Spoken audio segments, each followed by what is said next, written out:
Okay, so it's not quite time for me to watch the concert yet, but a new Deltarune trailer just dropped, it seems. So today, actually, I ended up having some technical difficulties while working on the video. It's the Didon video. But, yeah, it just, like, came out of nowhere and it was pretty frustrating. But at the same time, I find myself kind of oddly thankful that happened now, because I feel like if this ended up happening while I was editing a Deltarune playthrough, it would have been like 10 times more annoying. So, yeah, guess it worked out in the end.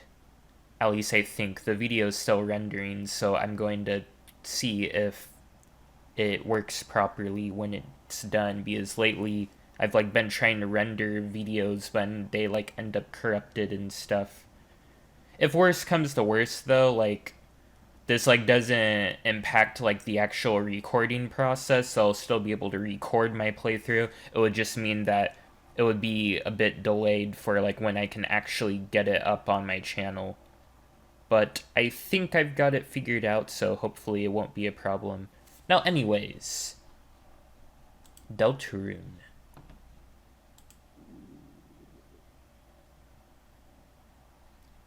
Pre-order trailer. Alright, we've got this again. It would be hilarious if this just ended up being the exact same trailer that they already showed in Direct and they just decided to randomly post it like weeks. Actually, it's like been over a month. Oh, it is different. I don't think that was in the original. Did they just add one scene? Just a Vero cut just had to be in the trailer? What?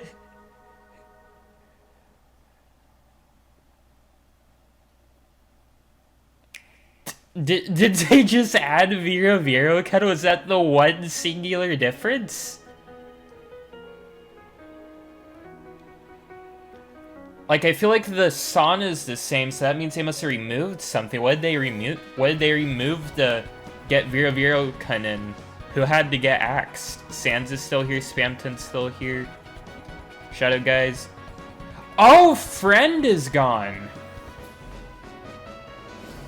Friend got axed for Vero cunt? That's messed up.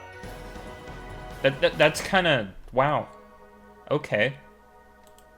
What did Friend do to deserve this?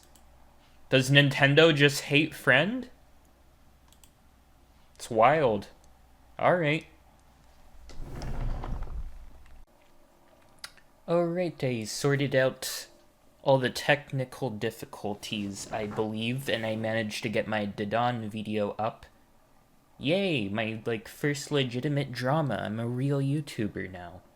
It's just so crazy to me, because it's like, it feels like they made it so clear from the beginning that, like, it would basically be a different version of Off. Like, they made it very clear it's not going to be the same soundtrack, there's going to be new content, you know, the gameplay's getting overhauled.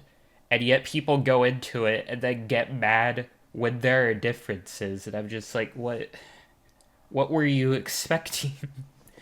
And like, I'd understand if like the story was different, there was like some kind of bad blood with Coldwood, the original composer, and they just decided to remake the soundtrack anyways. But like, he said himself that he just didn't want to work on the remake, and he gave them the okay to make a new soundtrack. So, like, in my opinion, there's just nothing to get upset about, but whatever. Anyways, it's concert time. Yay! In T-minus 30 seconds. I am excited. So I watched this live at 9:15 when the actual anniversary, 5th anniversary was. Now here I go again.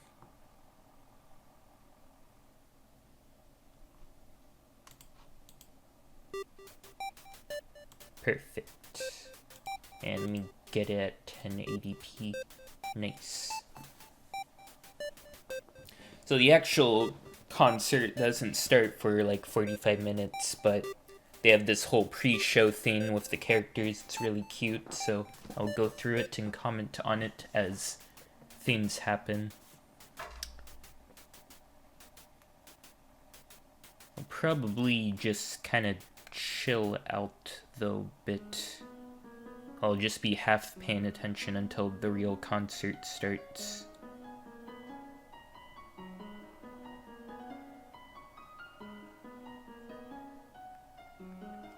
But in the meantime, I get to listen to regular Undertale OST, so that's nice.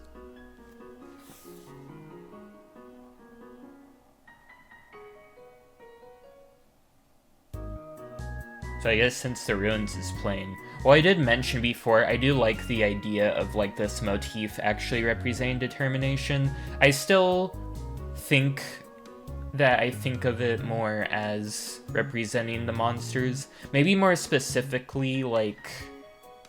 Maybe it could actually be like specifically the monsters' determination in a way, like maybe it's both. Because the one thing that does make me question a bit is that there's also the Snowden theme. And like that appears in the shop themes as well, as I believe, and in Hopes and Dreams. So like there definitely is an argument that the Snowden theme is already like the monsters theme, and so this would be something different. But it's like at the same time, when there's like a song literally called Determination, I associate that with it more than anything else. But then at the same time, because of like the whole like Kara memory thing in Asgore, I feel like that could more specifically be just meant to represent Kara's determination rather than just determination as a concept as a whole, so might be something worth thinking about more later.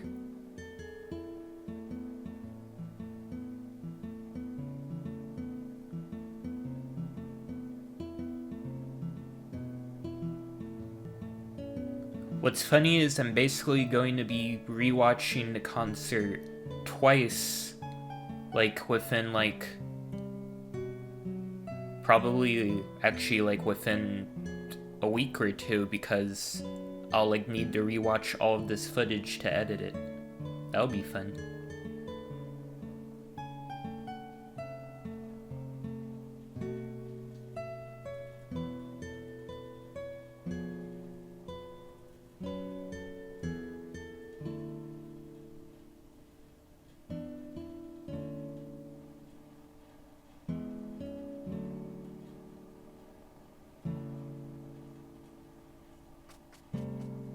Oh, there goes Flowey. Wonder what he's up to. Oh, Pappy's here. Phew, I'm just in time. To be 40 minutes early, yeah. Yep, same buddy, same.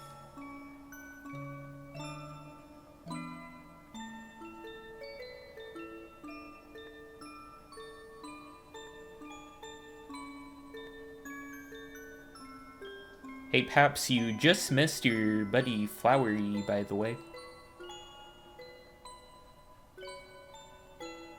I'm sure he'll be back.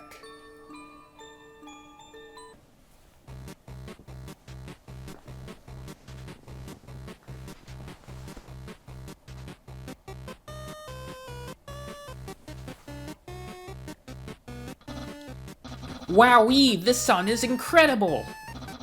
Such a moving performance! Oh boy. This...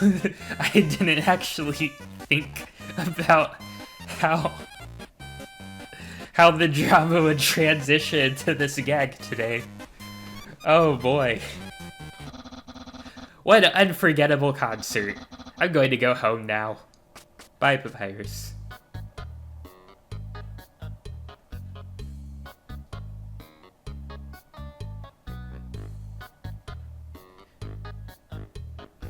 that moment when they reference Sans and the new Zachary boss fight.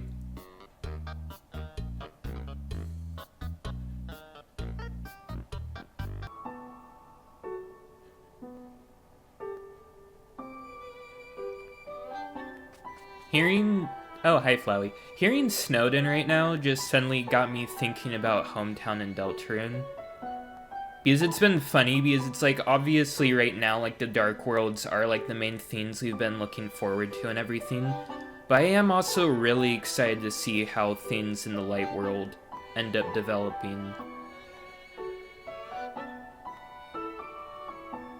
Apparently there's going to be like a big festival thing at some point. I think that's in Chapter 4, but maybe it'll end up being in Chapter 5. I think in the newsletter, though, it was like basically revealed that it seems like festival stuff will be happening in Chapter 4.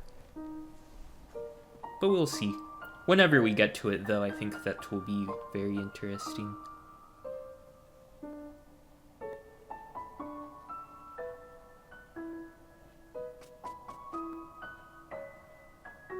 Dog spotted. But where's the cat?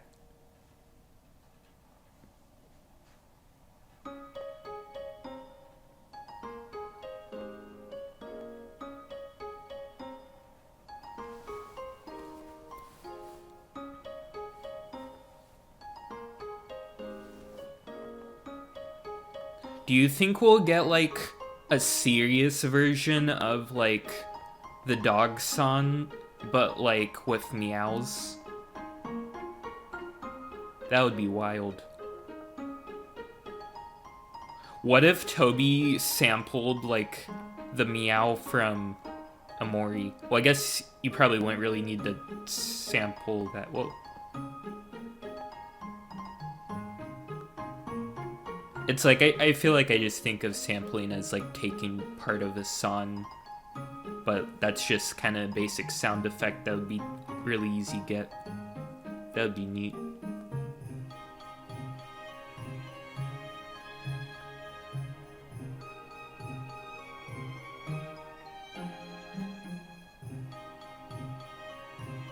Like, honestly, the more references, more clever references a game can make to another game, like, the more happy I am. I just think that's sick.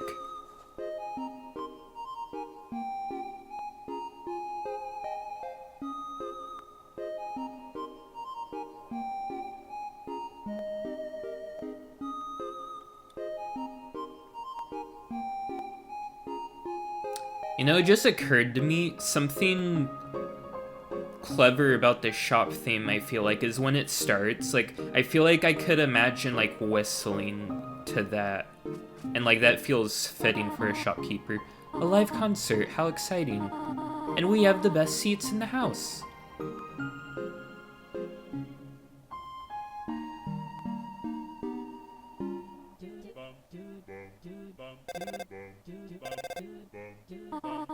Oh dear, excuse me for a moment.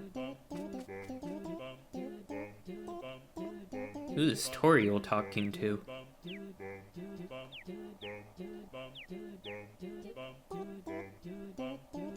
As she, like, probably works as, like, a teacher now, so...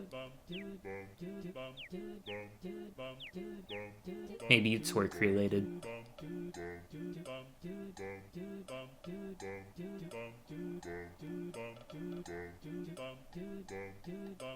What a funny little timeline.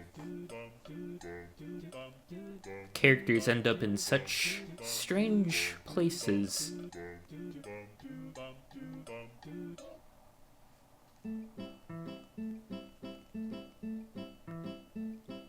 Well, it's not really all that strange, I'm just not used to it.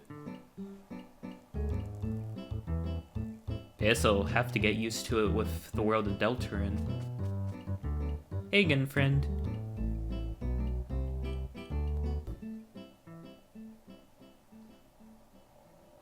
Oh. Dog gone. Oh.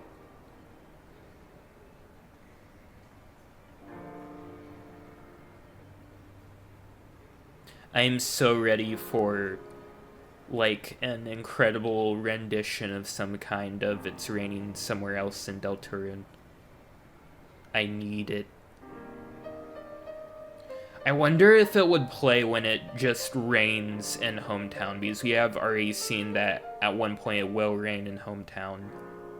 Like, honestly, if that just, like, ended up being the default music for it raining in Hometown, that would just be so interesting, because It's Raining Somewhere Else in the context of Undertale is just, it appears my seat has been...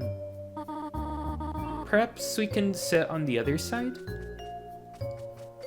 In Undertale, It's Raining Somewhere Else is just, like, such a specific song, like, specifically for Sans, of course. Because it's so crazy that it just only plays in 2 sections of the game. It plays specifically for this one conversation you have with Sans, which is, like, so unusual, because, like, typically it's just the character's regular theme playing, or it would, like, be the dating music or whatever. But then Sans, for this one scene, this one time, just gets this song with so much effort put into it, and it's like this strangely beautiful and melancholy version of his goofy theme. And then it also plays as a slowed down version when you get into his secret lab Thena place.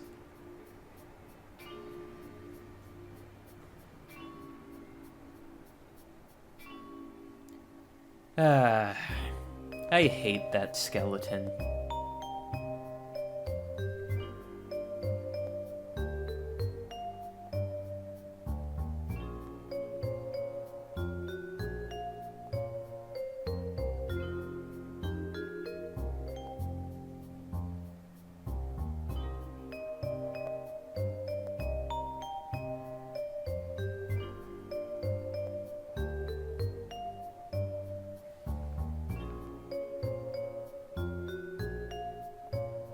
But It's Raining Somewhere Else, I feel like, captures Sans' character so well, because it's like, it's very relaxed, and like, it's pretty melancholy. It's not like, oh, joy is joy kind of song, but it still is strangely a bit uplifting, which in a way kind of fits him. I mean, he's like very depressed, but he still does typically make an effort to like live life to the fullest. So I guess. Ah, Toriel, here for the encore? Encore? Yes, the secret songs after the end. I went home to change my clothes and get ready for it. Encore. Are we not encore right now? I don't get it. Don't worry, Papyrus. You don't want to. She's been talking to your brother too much. Anyways.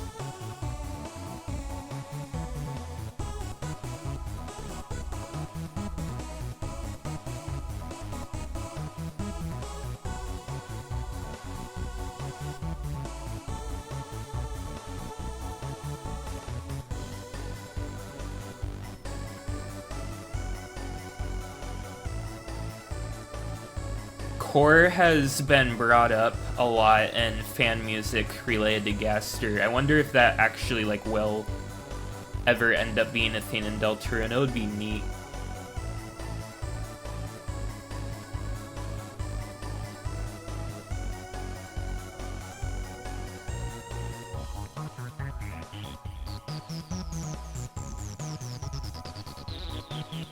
I still love the idea though of like the other songs in the sound test outside of Gaster's theme, like, being full themes in Deltarune at some point. There's been, like, a lot of fun fan ideas for that.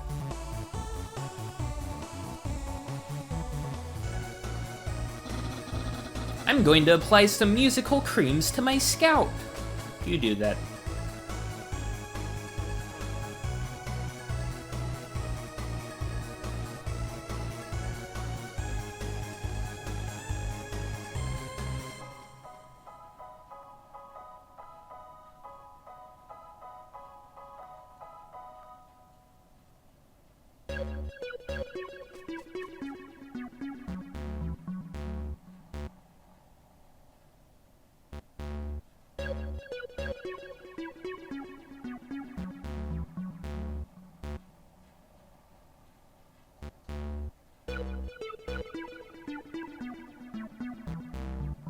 Do you think the Holiday family has, like, immense hatred for summer?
Hearing this just makes me excited for the end of the concert.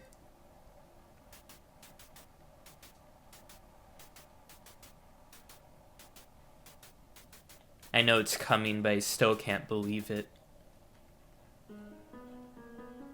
Oh, we're back on Ruins.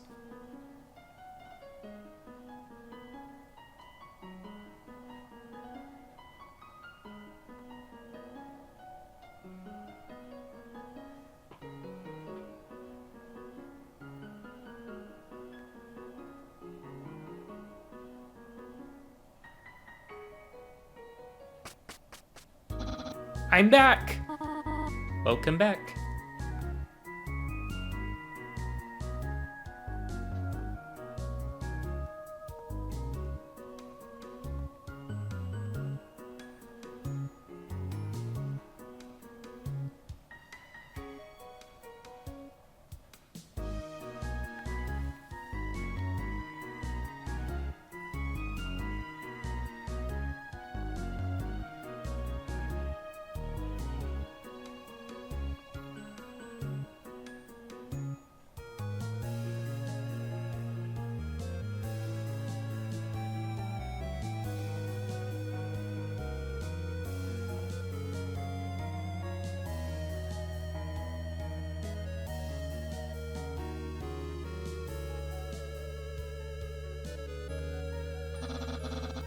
Why is this seat so hairy? Am I shedding?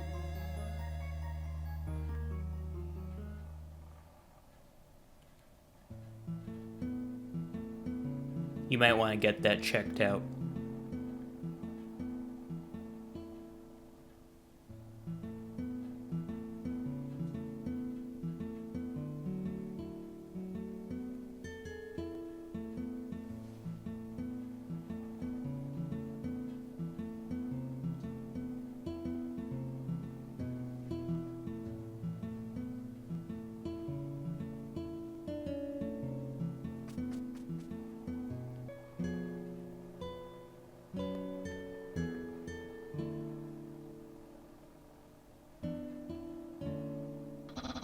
Wait a second.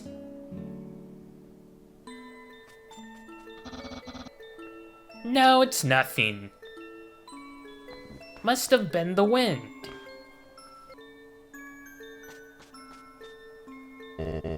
Golly, a live concert. How exciting. We were playing a dangerous game, Asgore is sitting there.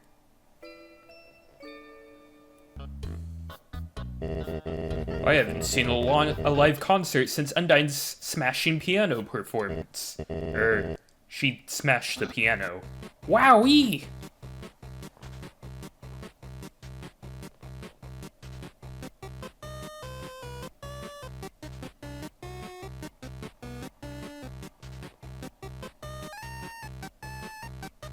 To be honest, an Undyne smashing piano performance does sound like it'd go pretty hard.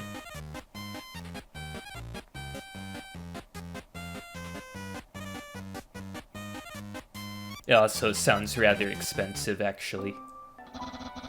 I'm going to go complete my musical skincare routine. Oh, alright, you do that.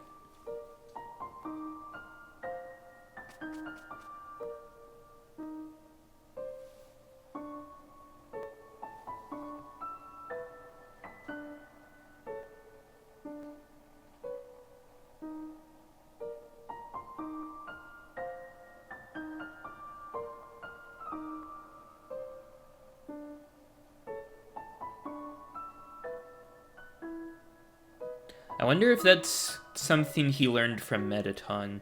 Who am I kidding? That's definitely something he learned from Metaton.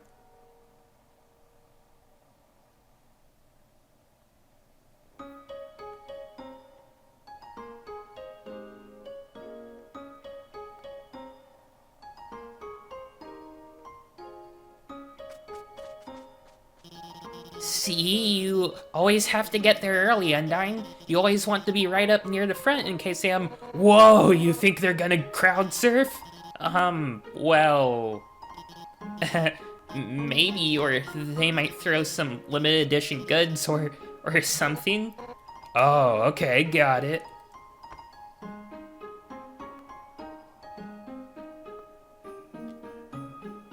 The thought of there being crowd surfing and a classical concert is actually very funny.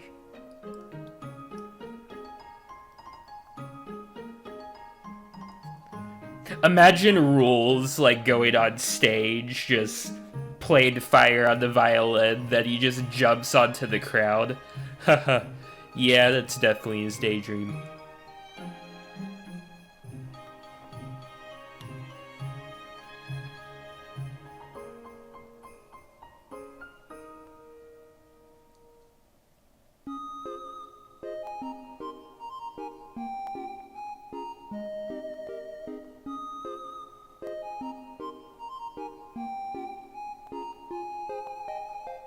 Wonder if Rules and Metaton would get along, or if they'd be at each other's throats.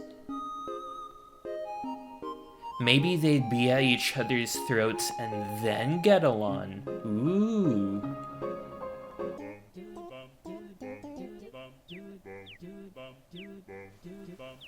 It's funny because since I timed this right, I actually can actively check the actual time to know how much longer till it really begins. Just like the good old days. Think they'll smash a watermelon? I don't think so.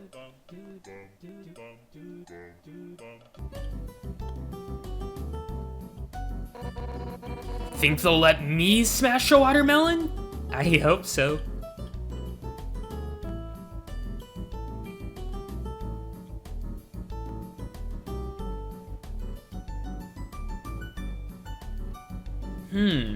Undyne seems to have a strange fixation on watermelons. Perhaps this is a parallel to the butlers serving under Queen in Cyberworld. We also witness in Swatch's shop that said butlers enjoy flexing, which would definitely adhere to Undyne's personality. Perhaps this is a reference to Undyne acting as a servant towards the king as captain of the royal guard.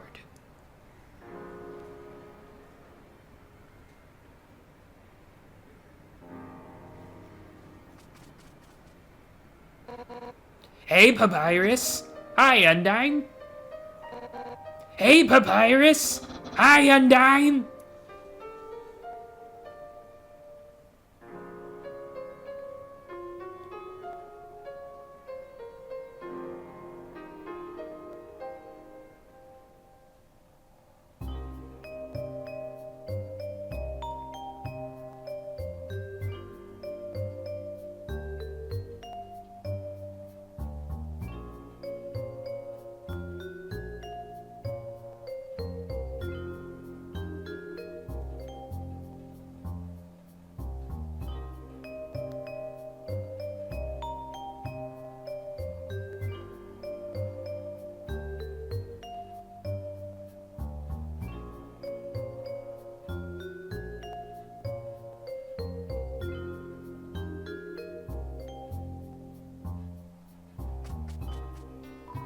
Yo! Aw, look, MK has spotted their hero, Papyrus. Adorable.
We're here, darlings. Now, how do I get on the stage? Mediton in his box form, based.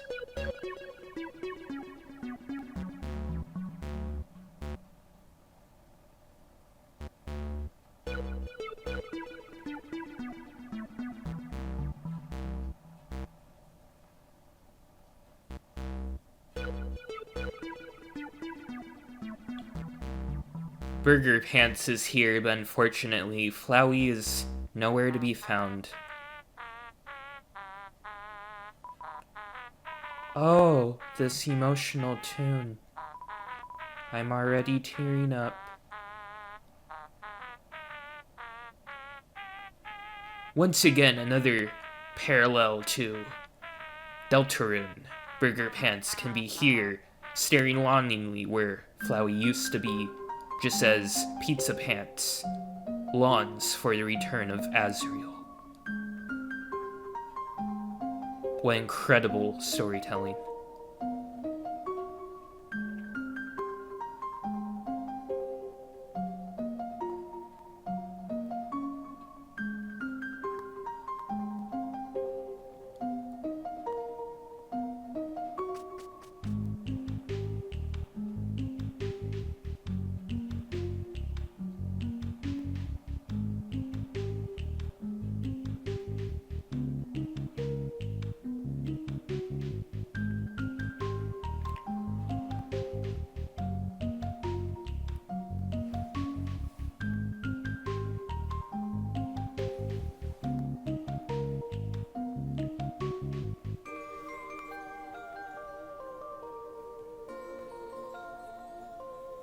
Plot twist, the friend is actually Burger Pants' Dark World form.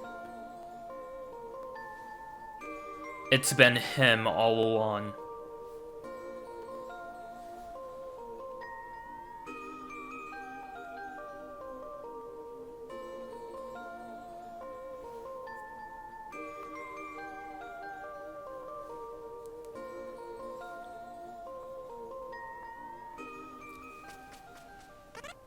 Hoi! Hoi.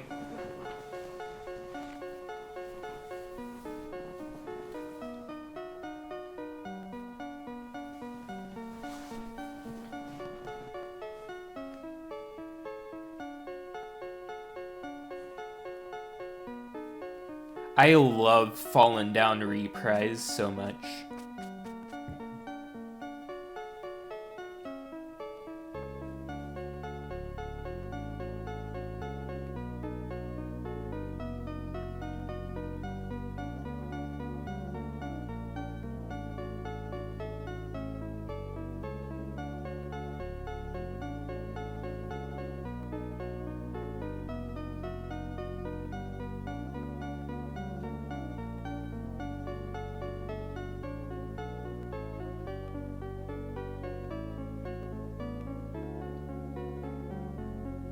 It's just so good.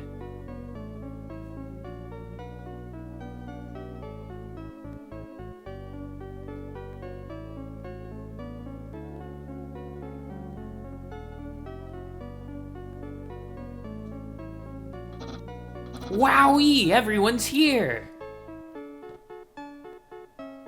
Just like super smashing fighters.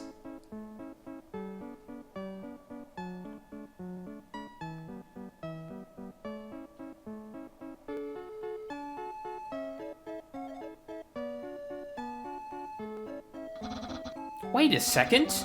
Where's Sans?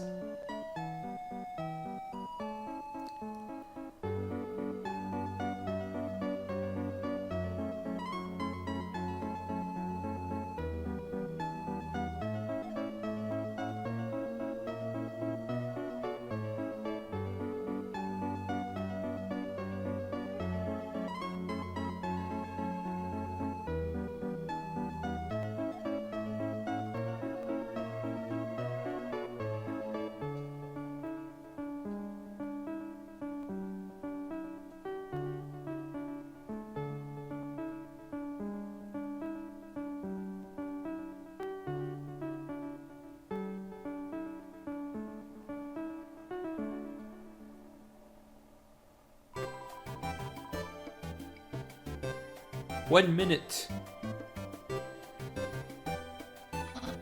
Sans? You're going to miss it!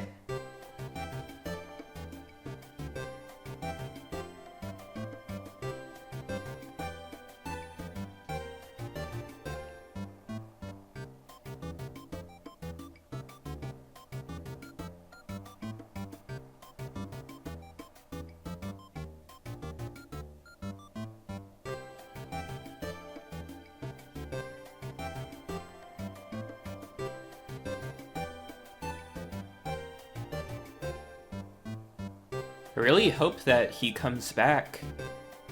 I feel like Flowey would enjoy this. Oh, hi, Sans. Sans! You're late! Don't sweat it. We got time.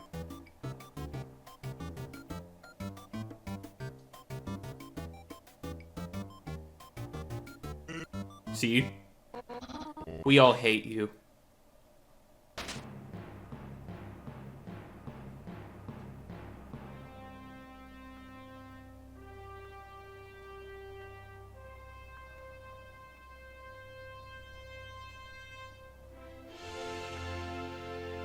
Glorious.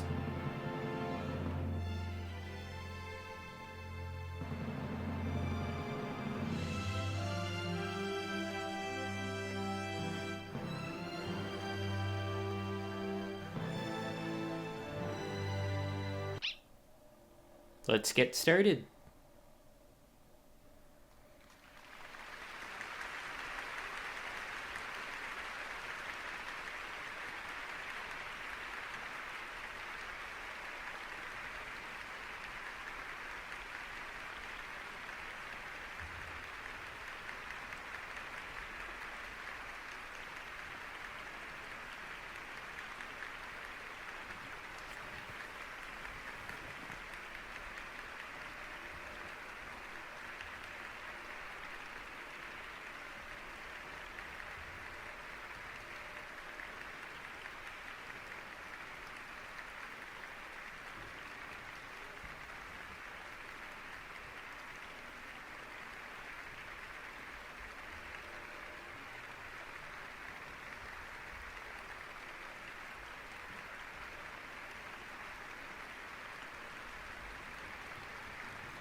Let me turn it up.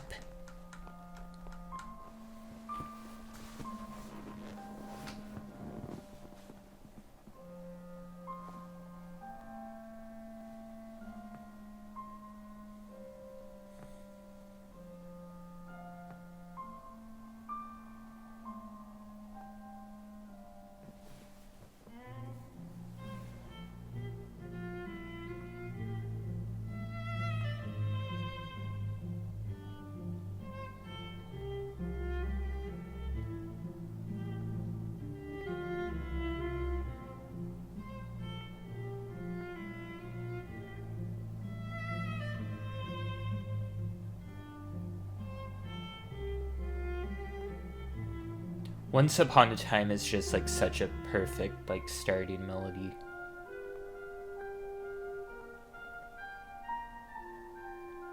It just feels right.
I might. I feel like there's a good chance I'll end up just cutting out so much of this just because I'm just from here on out going to be getting absorbed by the music.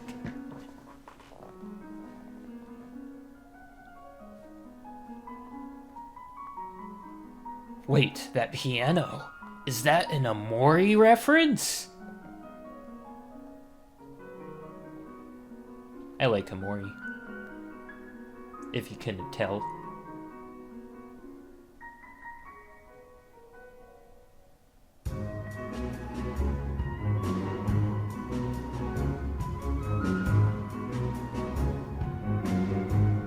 Ruins is like such an interesting like song to kind of think about just because it's like the ruins in general, it's like they're literally the ruins of the former monster capital, but they've like been completely abandoned, and so I feel like this song is like kind of trying to capture like that kind of feeling of like just seeing these like grand ruins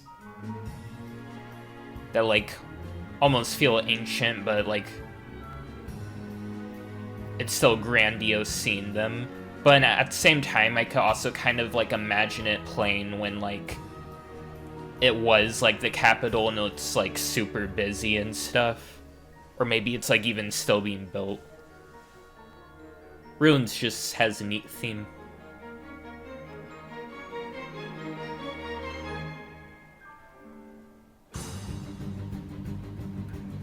This is the most intense dummy fight in the universe. Over excessive dummy. That's what this should be called.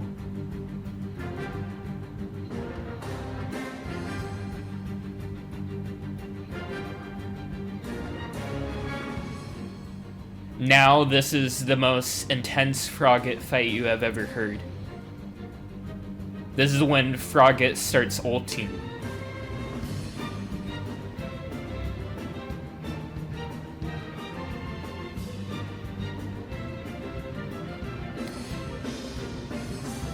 It's interesting because in Undertale, I think of enemy approaching as being a kind of goofy battle theme because it usually like plays for like battles that are like much less serious than like say boss fights, but here it just sounds incredibly heroic when you have like a whole concert playing it. It's like Rude Buster is immediately what I think of when I think of like heroic battle music.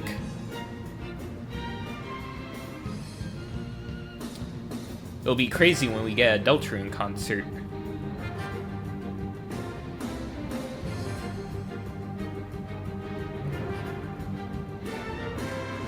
Someday.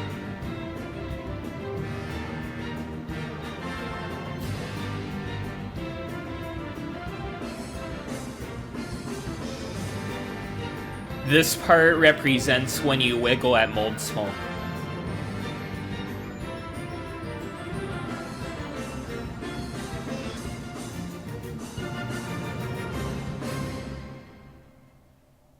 Bravo, bravo.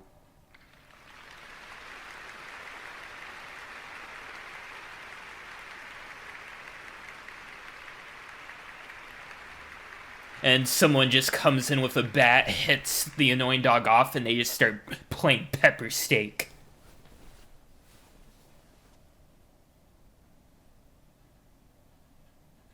That'd be kinda awesome, not gonna lie.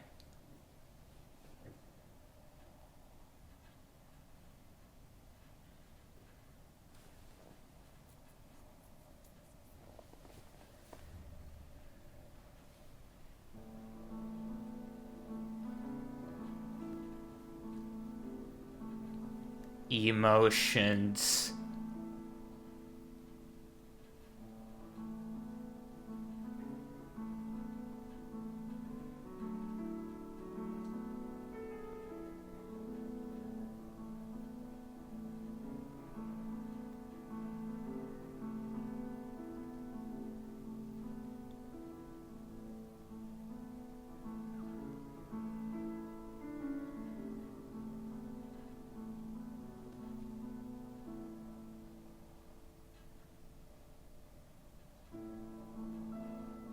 live dog reaction.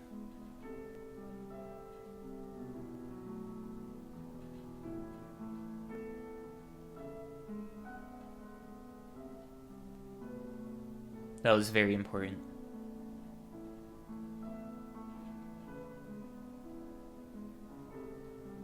You could see the tears forming in the dog's eyes.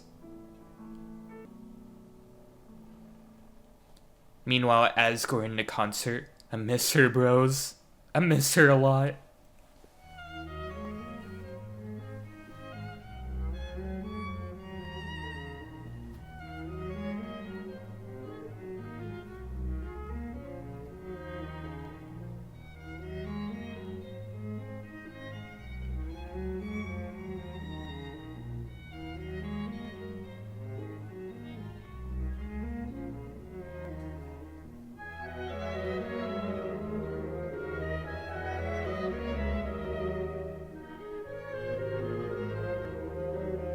Make this like sound kind of like mystical. It's neat. This is like what plays when you come back from the brink of death, so it's actually kind of fitting. It's a neat idea.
It's interesting how I feel like whenever a song's like played by a concert, it just always sounds so much more heroic. This is still really good. It's just interesting because I feel like when I listen to the original song, there is like some heroism to it, but it also just like feels like so conflicted and sad, whereas here the heroic part just feels so much more amplified to me.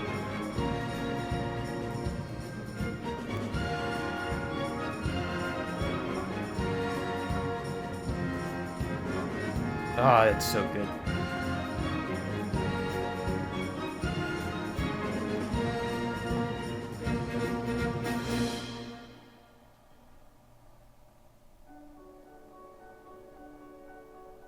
Ah, Emotions Part 2. I forgot how many of these songs would make me feel emotions. How unfortunate.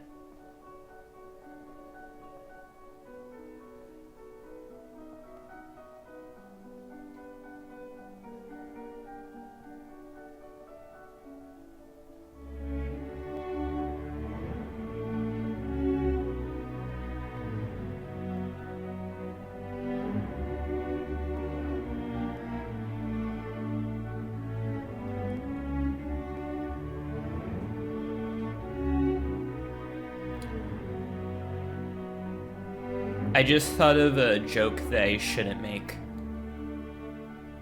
This is the song that plays when you don't stab Toriel. Yeah, that was just... Yikes.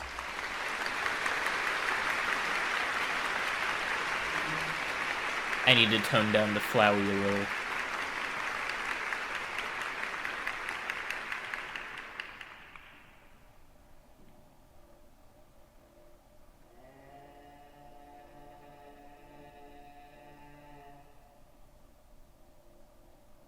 Oh no.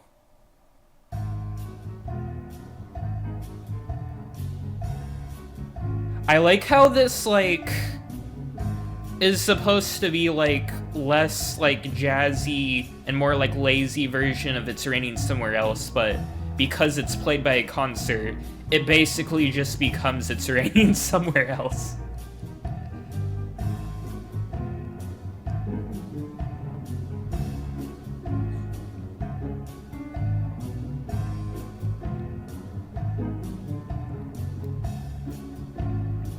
It's basically just faster paced It's Raining Somewhere Else. And I, like, can't complain, but... Dang it, why is it such a groove? Here we go.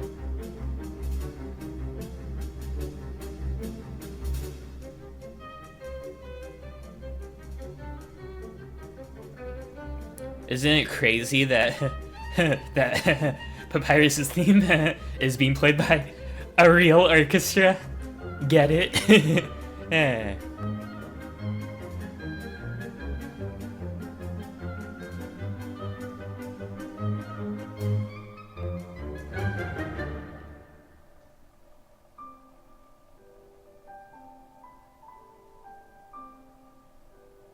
When I see the title Snowy, it's like, I like this song, but when I see that title, I just get PTSD from, Snowdrake's mom.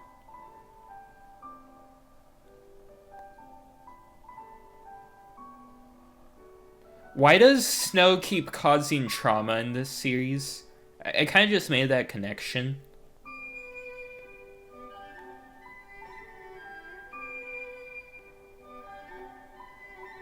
I blame Santa for this.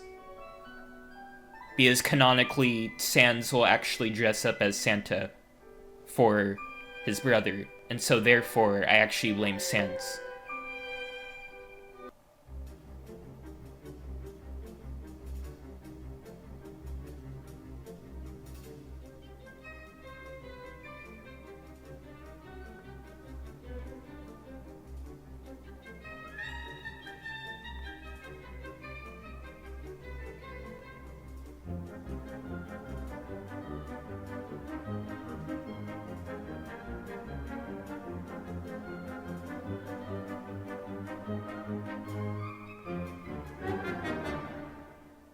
You're blue now! That's my attack! Yeah, oh, I thought I was going to do Bun Trestle, never mind. Alright, I'll be patient.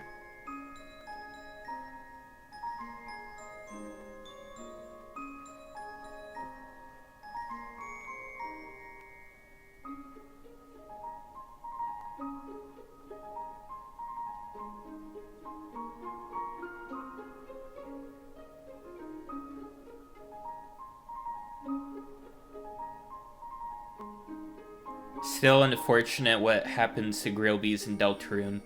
I miss him, bros. I miss him a lot.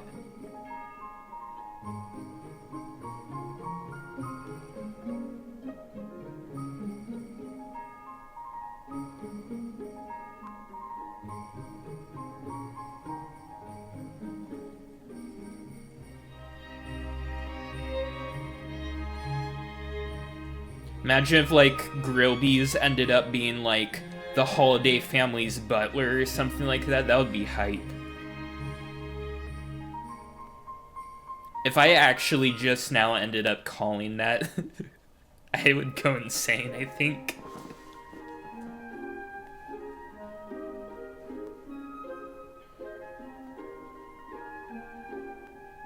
I'm now, like, inventing this headcanon of, like, Deltarune, Grillby's, and Noelle being, like, really close friends.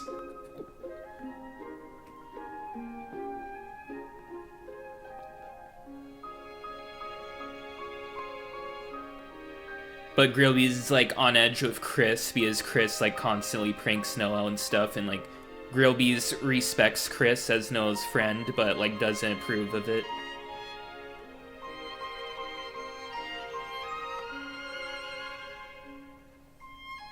I'm just out here writing Deltarune fanfiction now. Crazy. Here we go. You're blue now. That's my attack. Yeah.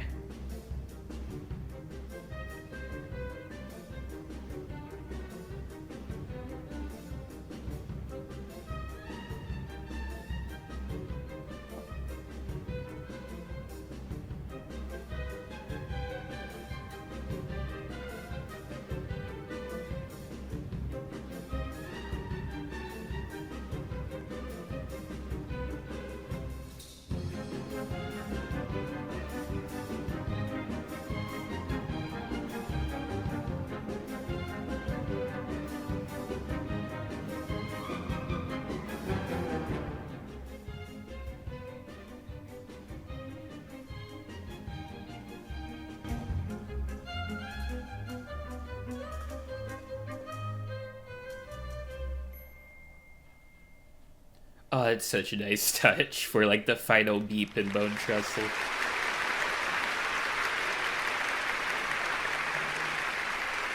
I love that.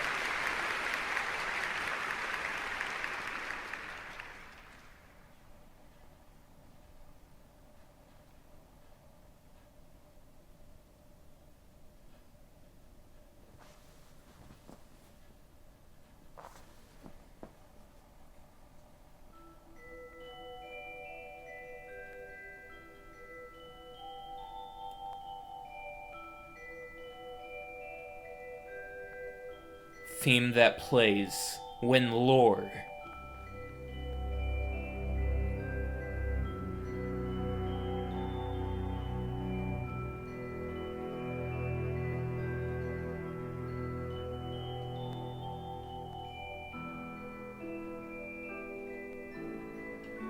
So, fun fact, when I was in middle school, I think I learned to play this part of Waterfall on guitar. Do, do, do, do, do, do, do, do. That part.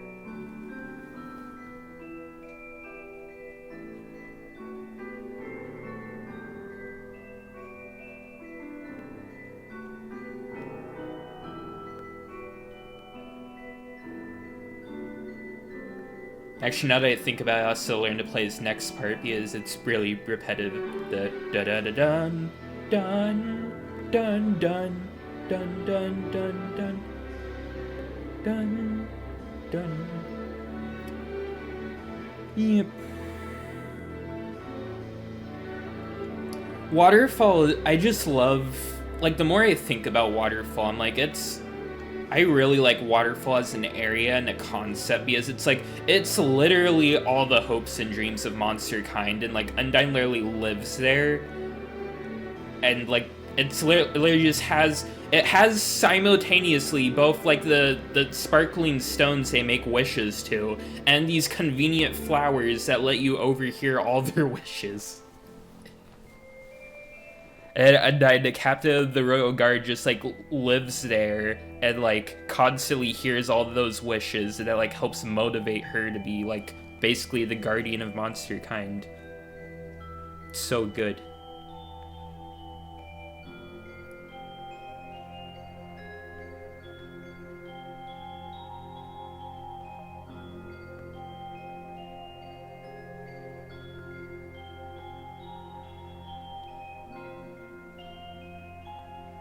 Then transitioning into quiet water, nice.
And like the fact that this like theme is literally referencing the theme from the ruins, which is the monster's like first capital in the underground, like, and this is the area with all the monster's hopes and dreams. It's like storytelling and stuff.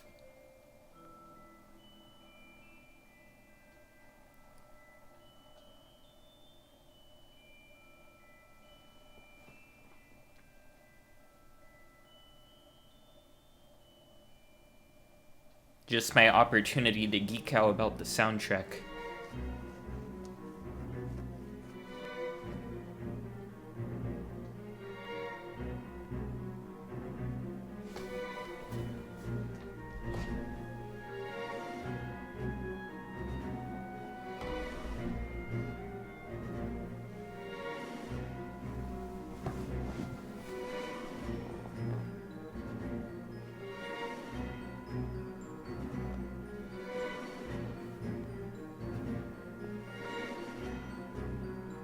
Honestly, Undyne in full armor goes kind of hard.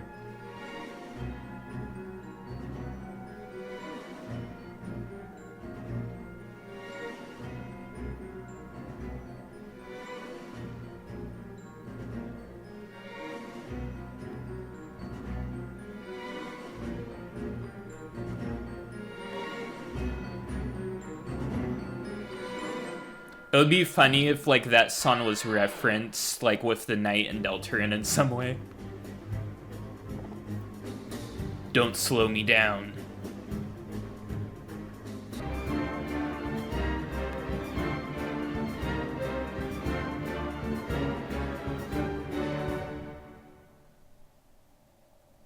Me just standing right next to tall grass as, like, thousands of spears fly overhead, just casually.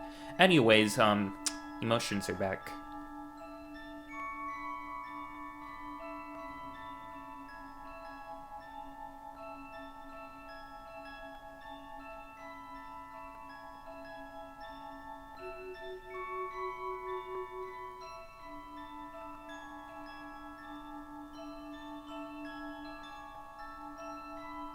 I'm supposed to be thinking of Azrael right now, but now I'm just thinking about Goner Kid because of the umbrella.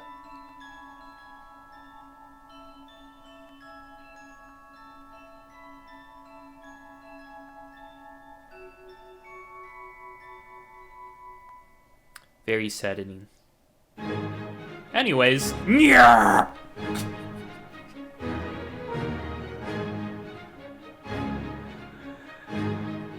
I never really thought about how funny it is that it goes from freaking Azrael's theme to just Undyne crashing in.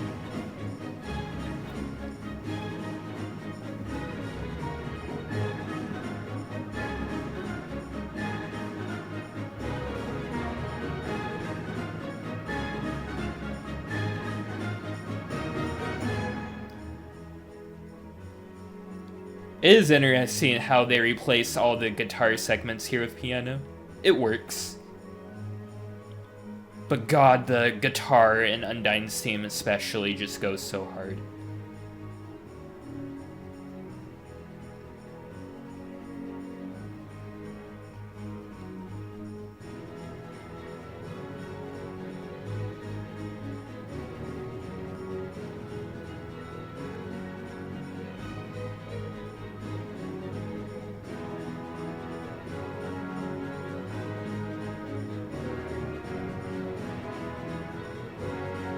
Here, honestly, the extra heroicness from the concert just completely elevates this theme to an extent.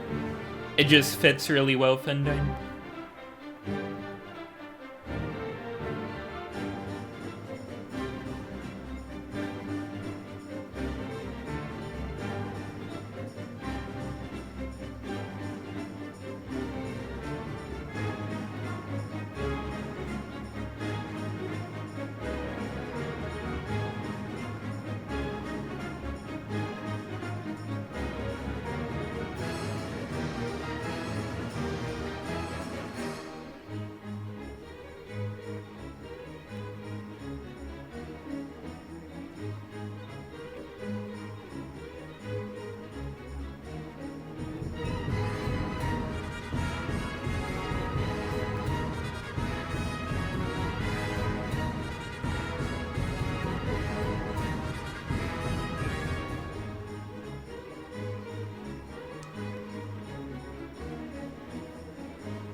And I've, like, talked about it multiple times already, but the fight with Undyne is just, like, so interesting to think about from, like, a narrative standpoint, because it's, like, it's literally a character built on determination, which is, like, your whole thing.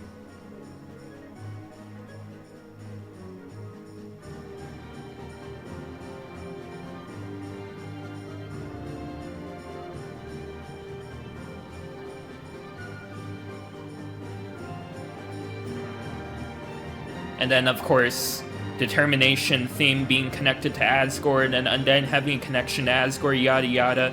It's crazy. Oh yeah, this part is so good.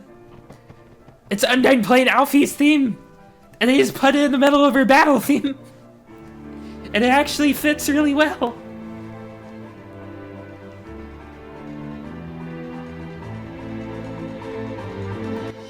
And back at the Spear of Justice.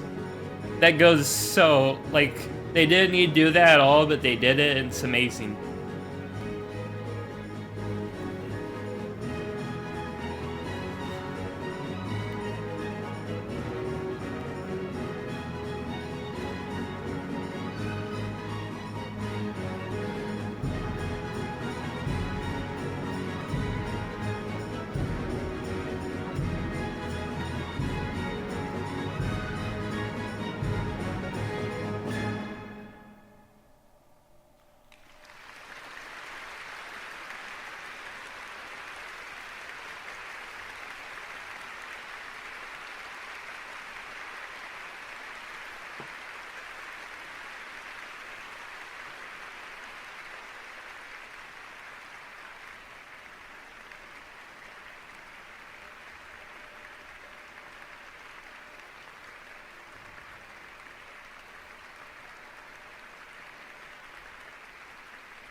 And intermission.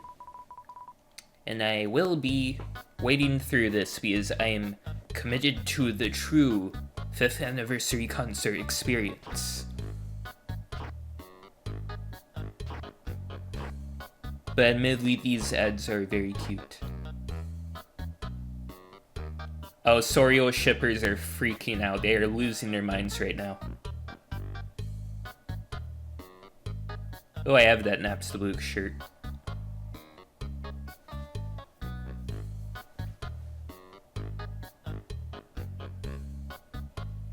I also have that shirt.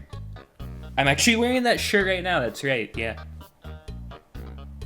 Because of course, why wouldn't I?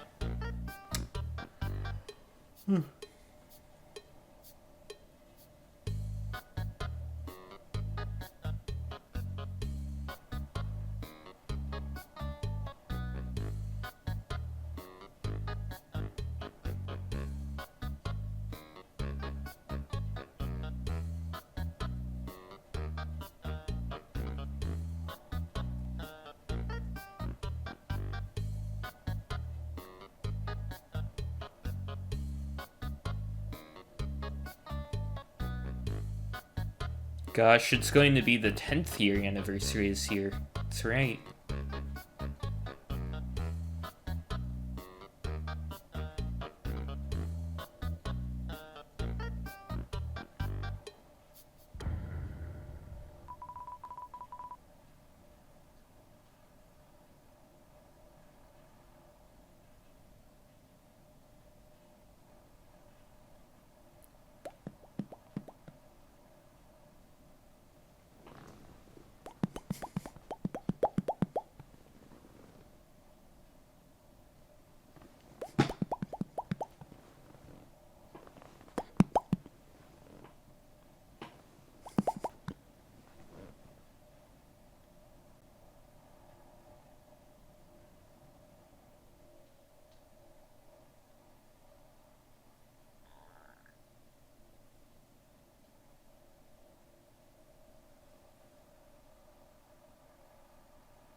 I think the next advertisement is soon.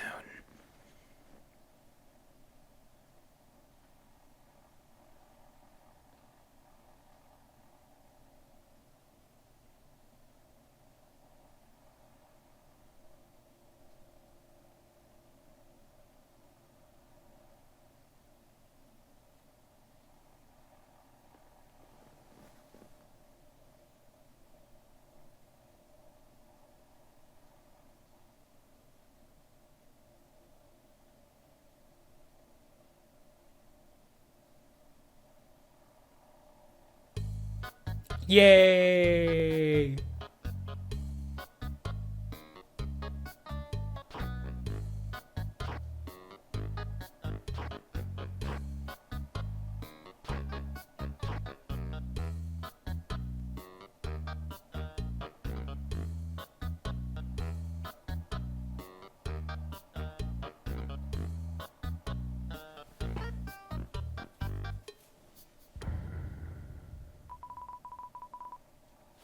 9 minutes. Anyways, I actually gotta go clean my glasses now, apparently. So I will use this as a opportunity to do that. Be right back.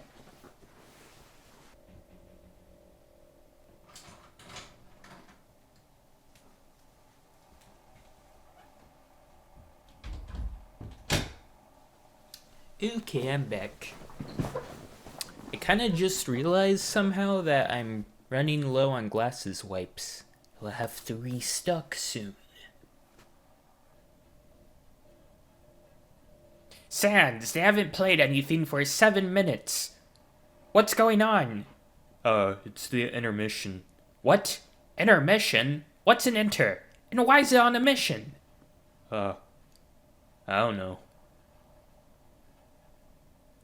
1 minute remains.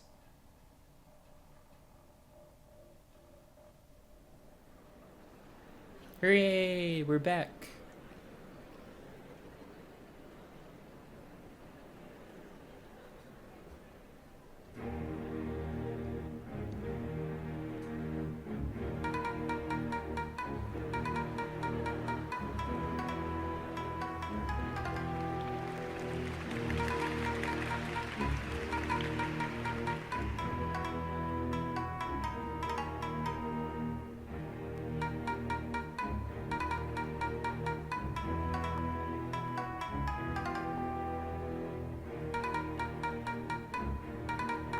This plays when Toby Fox is thinking of the PlayStation trophies.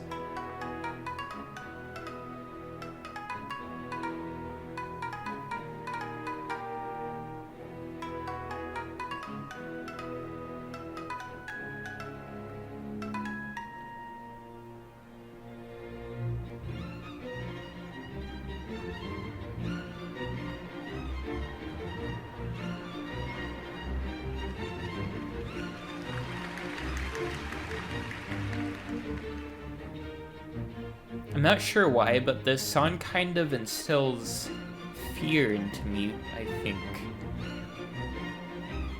It's just kind of unstable. What is going on behind that dog's blank expression?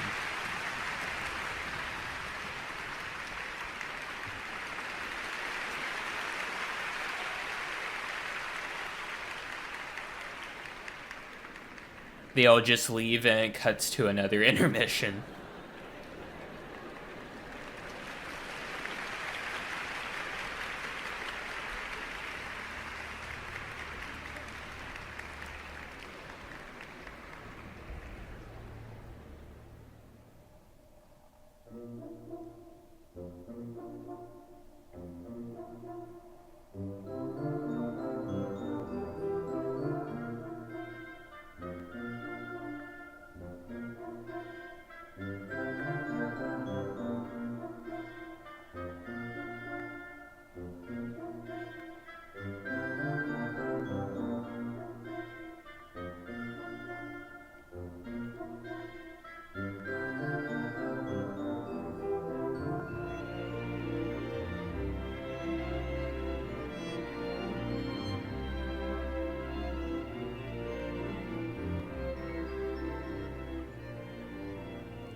Alfie's theme has no right feeling this relaxing and pleasing to the ear.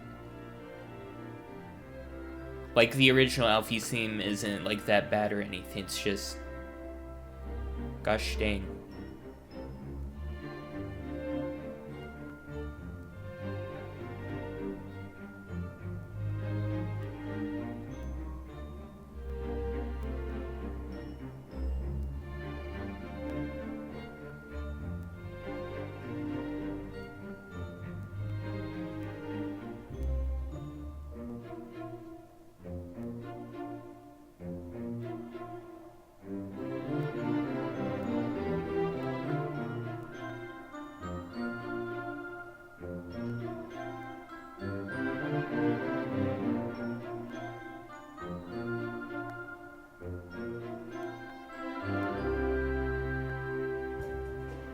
Here we go.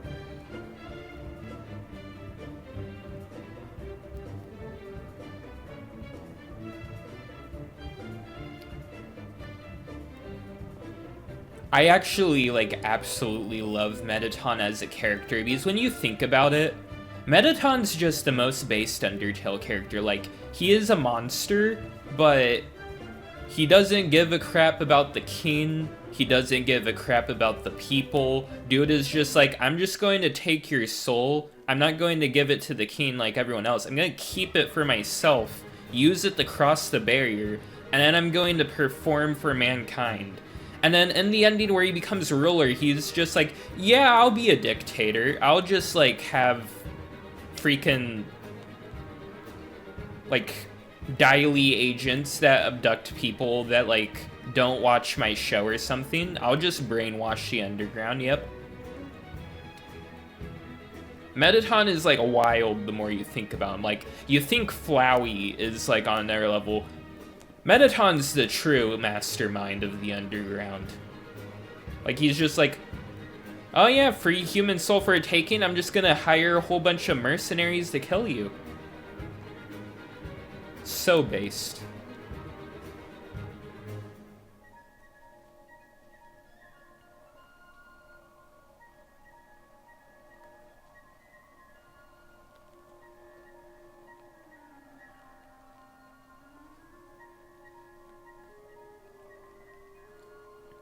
Speaking of people Mettaton hired to kill you.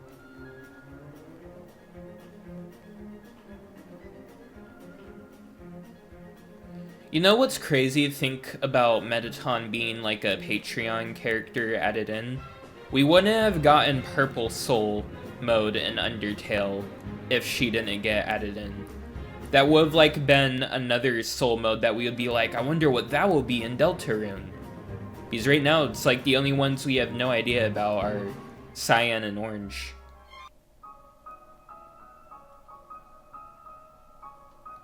Core on piano goes hard.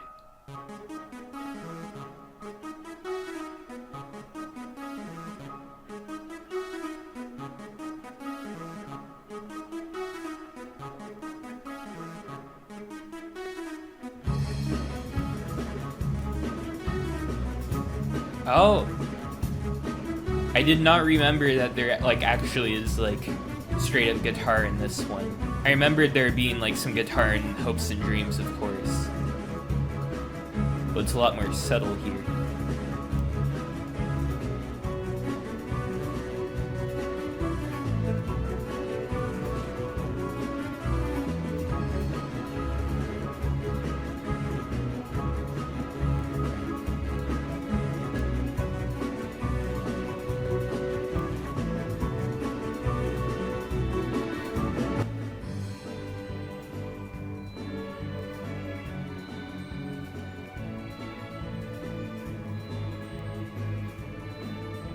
This one's for you, Tucker.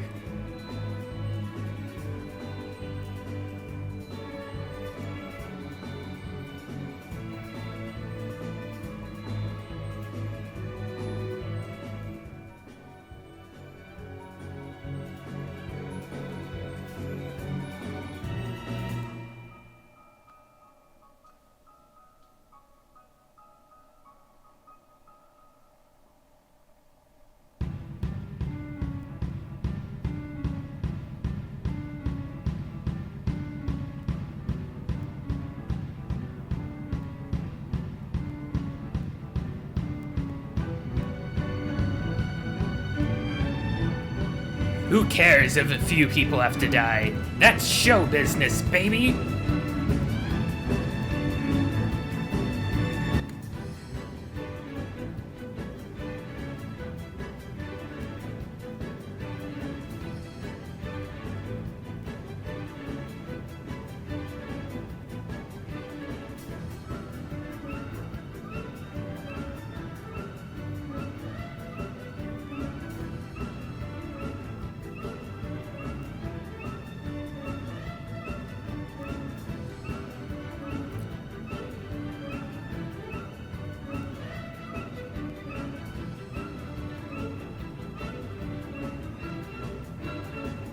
Here we go. Ah, it's so good.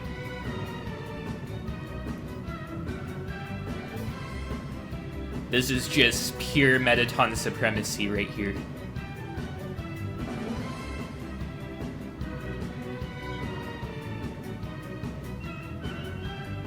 Mettaton is listening to this and is like, of course, yes, this is suitable to my grace. And meanwhile, Papyrus is the one that, like, actually freaking out and losing his crap over this.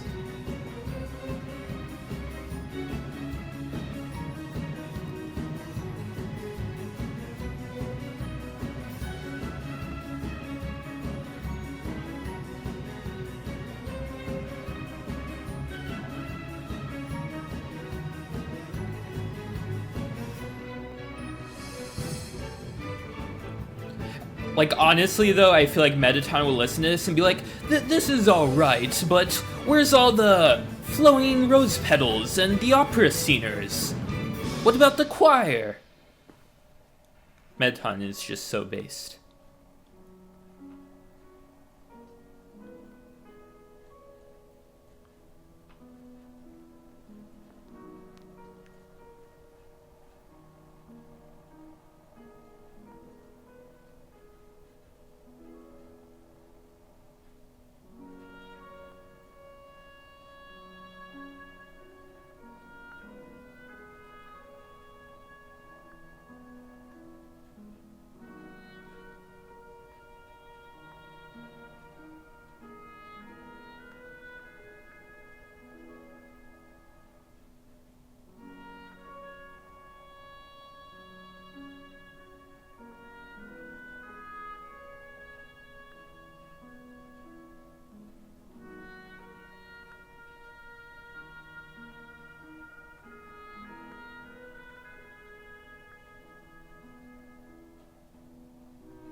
Absolute cinema.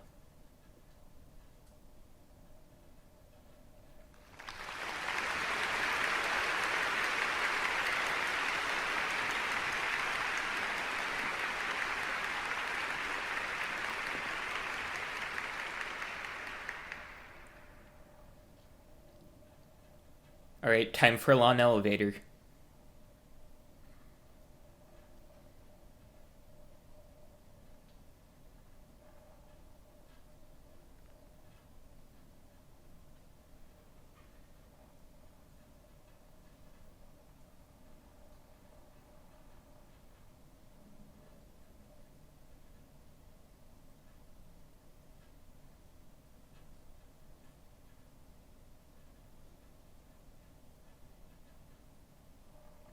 I'm not ready for what comes next.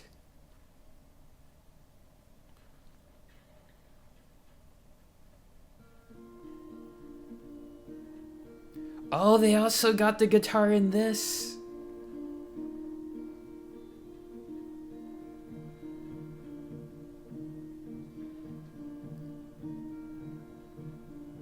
I actually like that a lot, that in Home they're like, yeah, we'll just play piano for a guitar segment, but once you get the new Home, it's like, alright, we actually do have the guitar.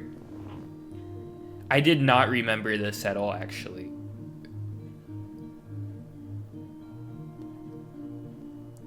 Like, in my memory, there was just a random guitar guy that just showed up in Hopes and Dreams, and that was it.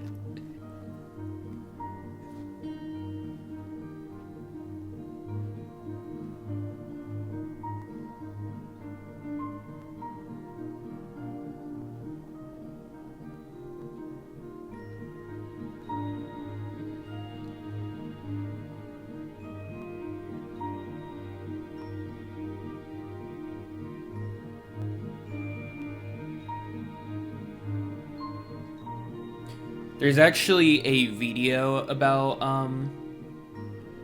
this song that I highly recommend checking out. I don't remember what it's called off the top of my head, but I'll just put it on screen because it's a really good video and goes in depth about like the creation of this song and how the like very first version of this song was completely different.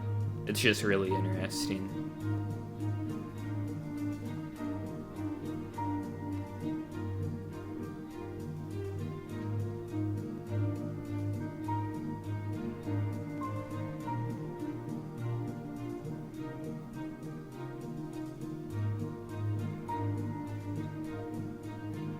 I'm not ready for the song titled Deltarune.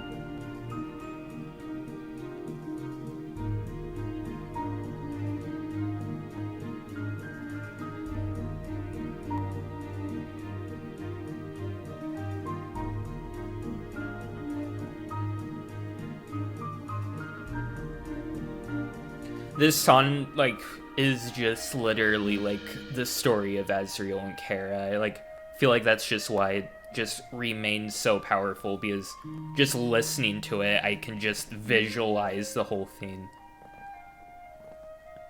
This is where Kara gets sick. Nazgul is all like, you are the future. Kara's like, yep, I'm going to remember this for the rest of my dying days, and everything that comes afterwards.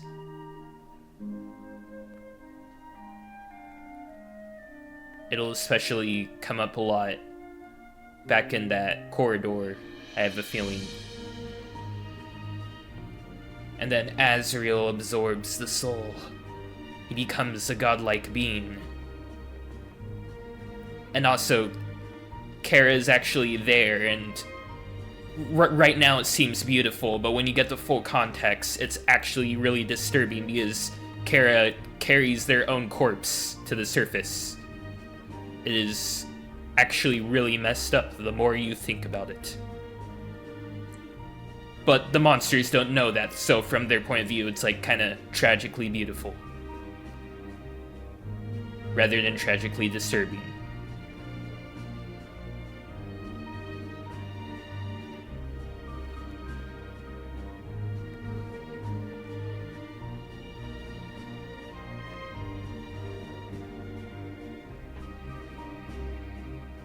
I really do, like, feel need to, like, say, like, it is amazing, though, how this scene gets recontextualized when you, like, know what it was like from Azriel and Kara's view, because it's, like, the monsters kind of romanticize it, but it's, like, obviously out of respect, because it's, like, you know, Azriel and Kara were, like, the children of the royal family, and they died, and, like, Azriel did bravely, like, choose not to fight back when confronted by humans and got killed.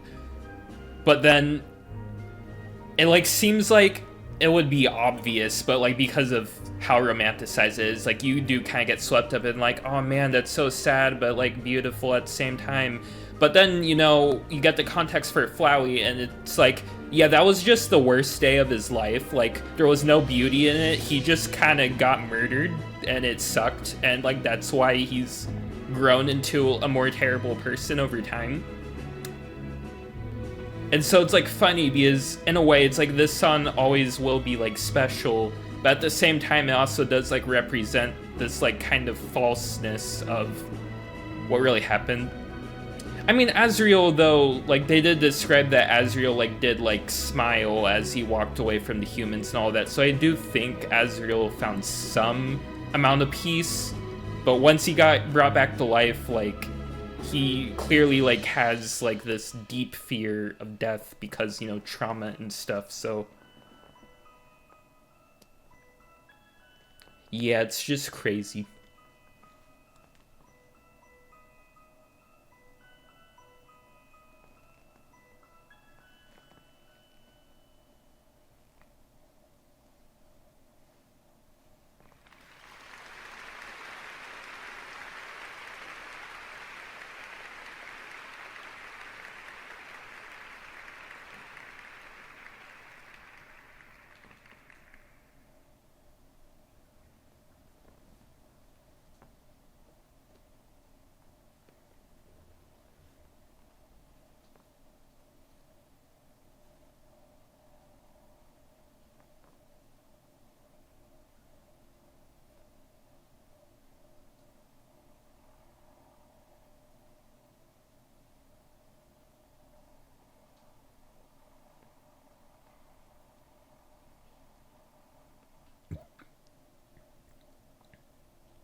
Mountain King.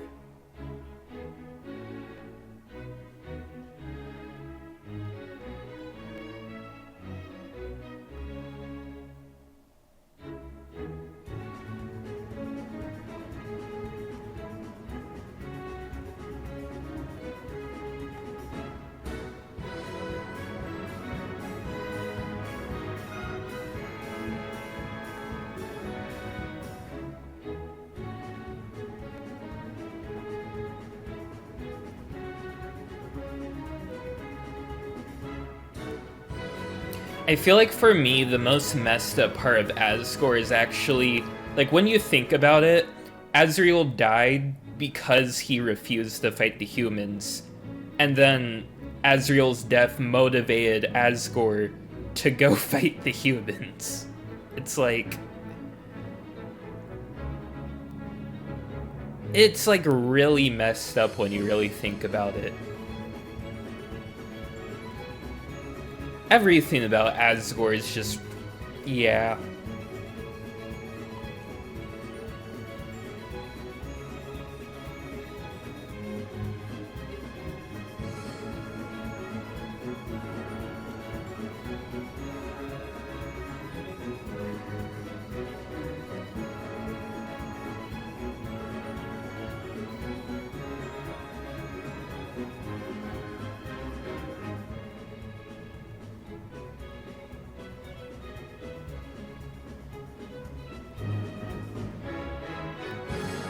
And, like, yeah, when you really think about it, it's like...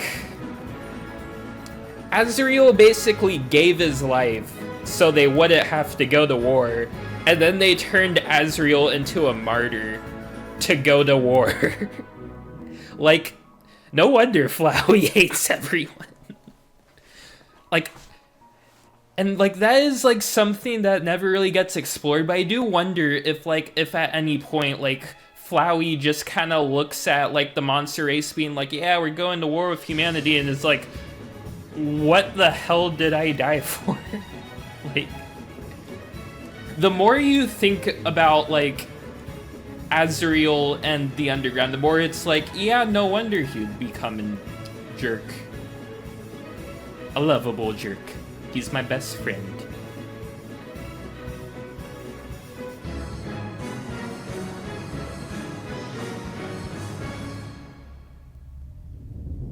Speaking of Flowey.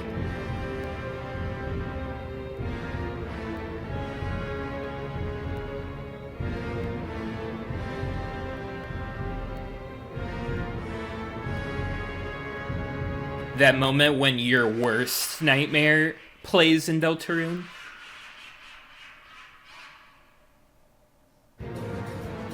Also, I like just suddenly came back to me how amazing Your Best Nightmare is here. Like, they do so much creative stuff here.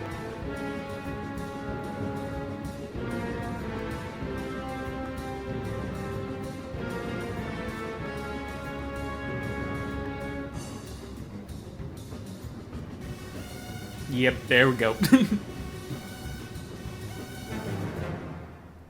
Patience time.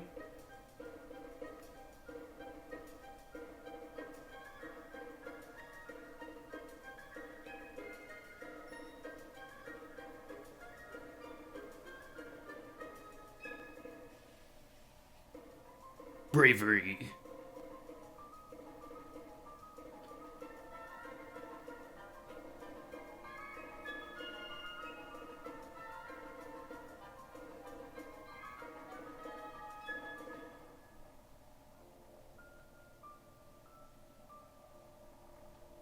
You called for help.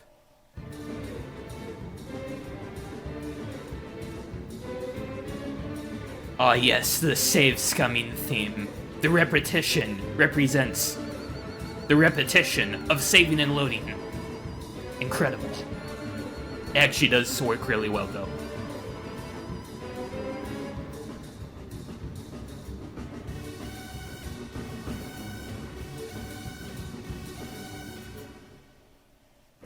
Integrity.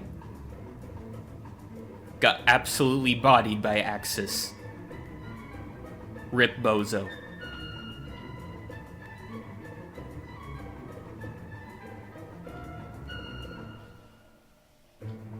Perseverance. One of the main things that makes me doubt if red is actually the color of determination, because perseverance is basically just determination. So making red determination would just kind of make purple just randomly, like, similar. So perseverance is kind of strange. Anyways.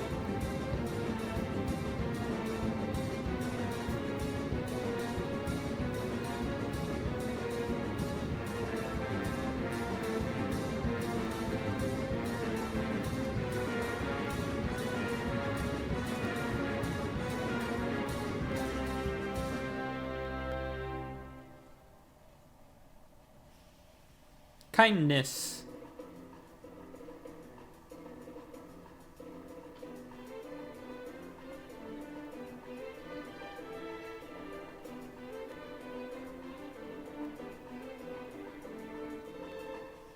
And then we get the iconic duo, Clover and Flowey teaming up one last time.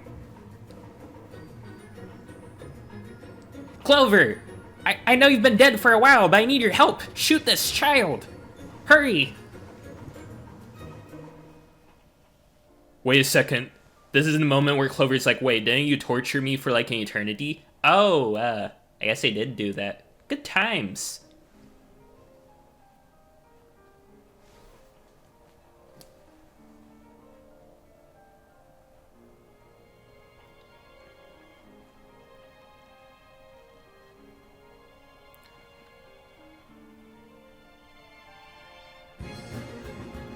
So what's amazing about Finale is, like, towards the beginning, very faintly, you can hear Azriel's theme for a moment.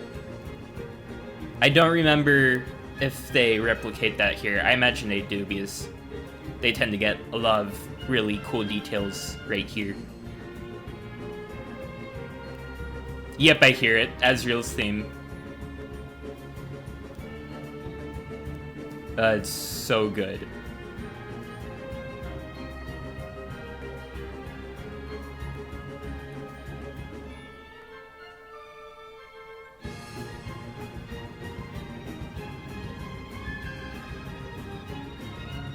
I just like to imagine, like, all the human souls just teaming up using their weapons on Omega Flowey. And just Clover comes out and is like, alright, here we go again, just starts dual-wielding revolvers.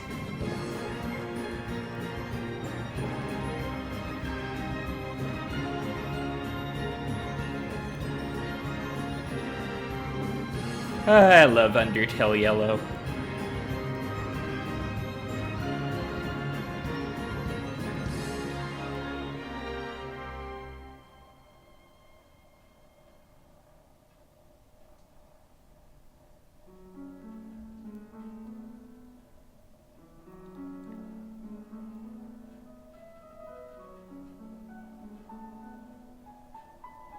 And an ending kind of has a dual meaning, because an ending also plays when Undyne is dying in a neutral run, so it's kind of like her ending.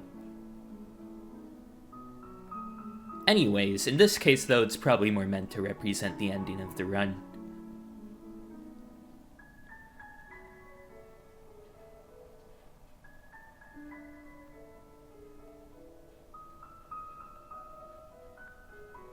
But it's another case of, like, the Ruins melody being specifically associated with Undyne. So it's, like, more fodder for, like, it representing monster kind, or, like, the determination of monster kind and stuff. Because that's kind of Undyne's whole thing.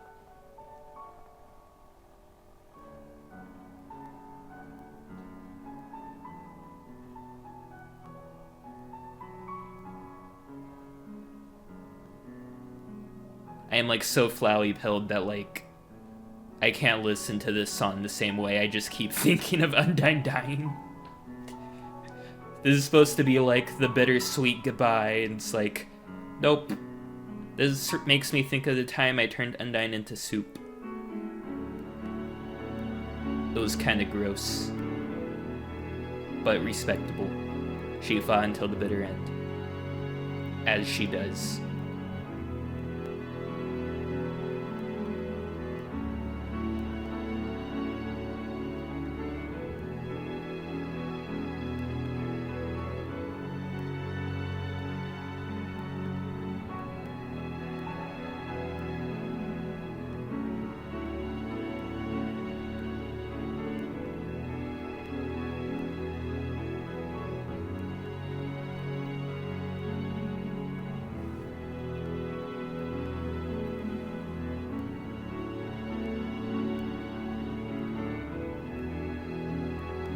I like, though, when you get the Mettaton ending where he becomes dictator, this song just gets replaced completely by his theme in the ending. Mettaton continues to be based.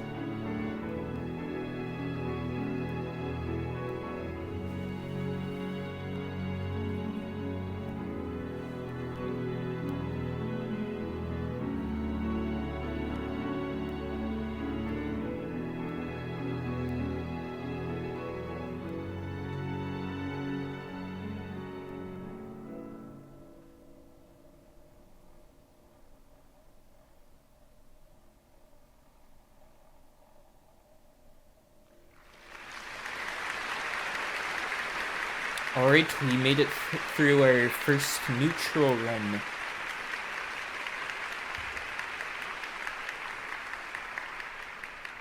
Now, unto true pacifist.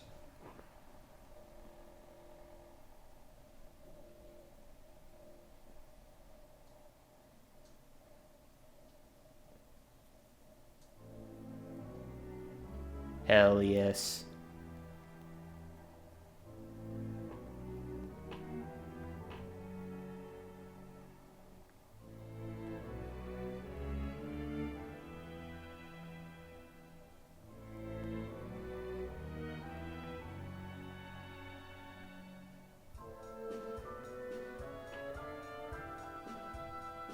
Waterfall was the lore song. This is the Uber lore song.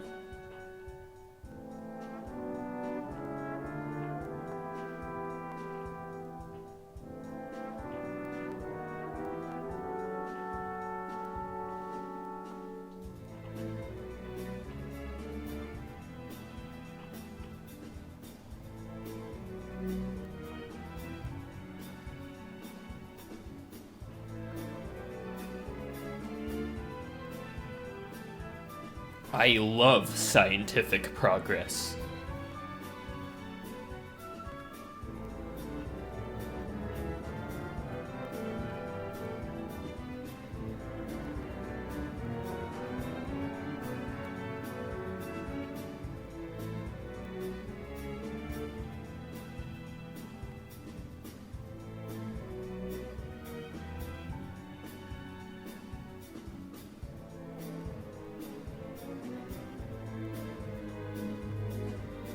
You know, it's interesting how, like, Alfie's greatest sin is actually just, like, lying. Like, that's, like, her biggest character flaw. She does, like, build Mettaton a robot body, but she lies to Asgore saying, like, it's just, like, fully AI to get her Royal Guard position.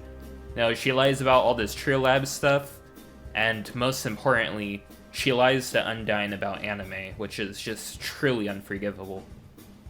Oh yeah, and then she also lies to you throughout all of Hotland with Mettaton. I don't really care as much about that one, though. It's just like a minor inconvenience, really. And Mettaton's fun. Oh, the guitar here goes so hard. I just pop off whatever the guitar comes back. It's like I love this entire concert, but it always just makes me miss guitar. When songs play, they're supposed to have guitar. And so when there is guitar, it just makes me very happy.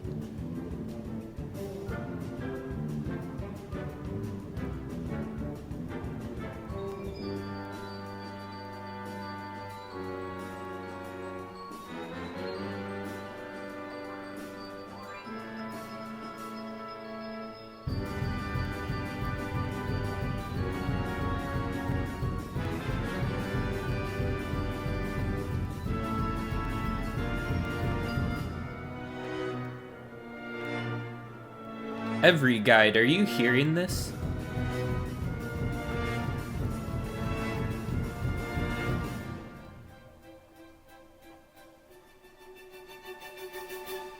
Nice.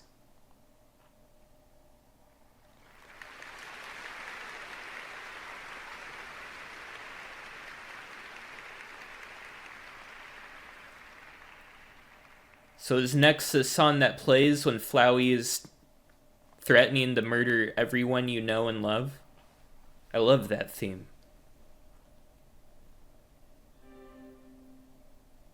Oh, no, not yet. Small shock. Oh, yeah, right. Small shock also goes so unnecessarily hard here.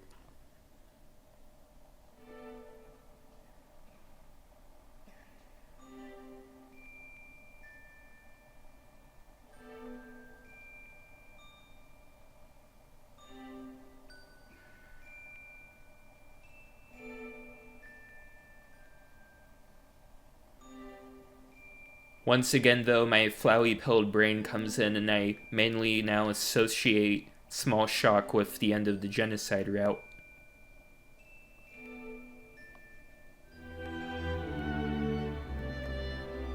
But it's basically a completely different version of small shock, so it's actually okay.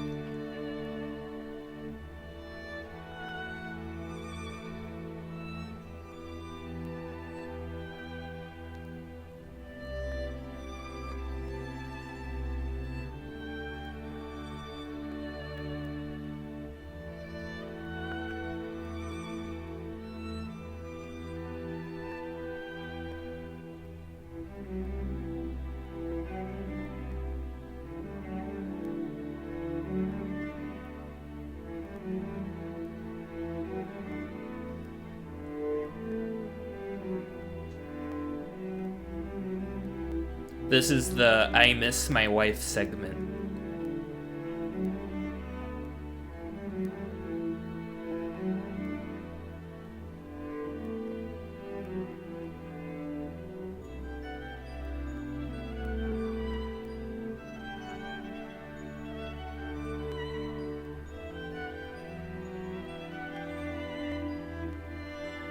Sans is talking to Toriel, and Asgore just looks at Undyne, he's like, I miss my wife, Undyne. I miss her a lot. Dang.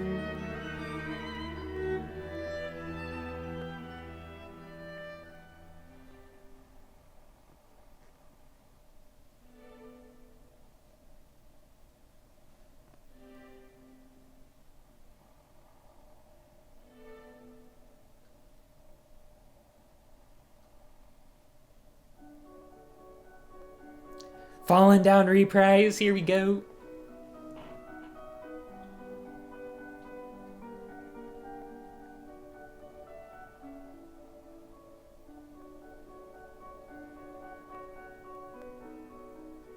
And after this is the song that plays when Flowey is threatening to kill and murder everyone you love. 2 back-to-back goodies.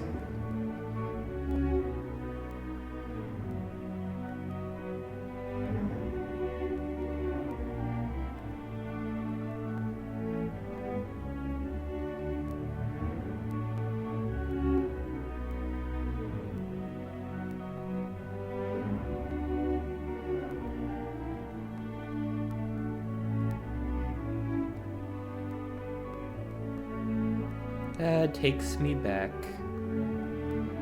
Things were so different back then.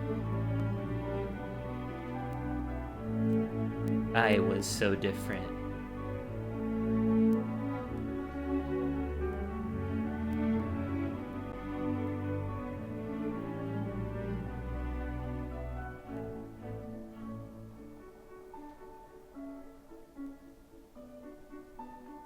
Despite everything, I still think fondly back to those times.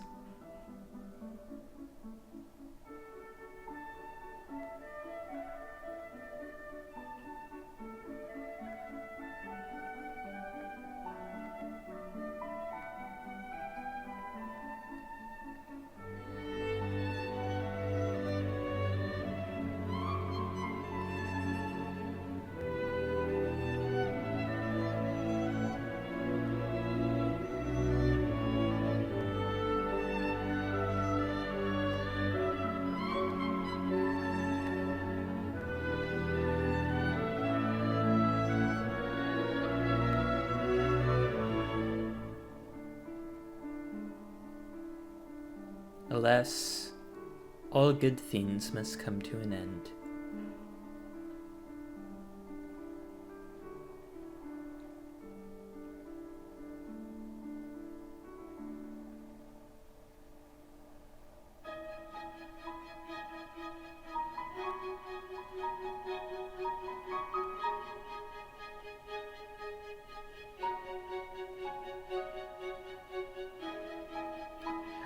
Yeah, the more I think about it, the more I like the idea of this melody actually being a combination of the two. It being specifically the monster's determination, because this is literally when the monsters are standing up to Flowey. And they're like literally telling you to stay determined. I feel like the Snowden theme is like the monster community theme, and the Ruins theme is like monster determination willpower.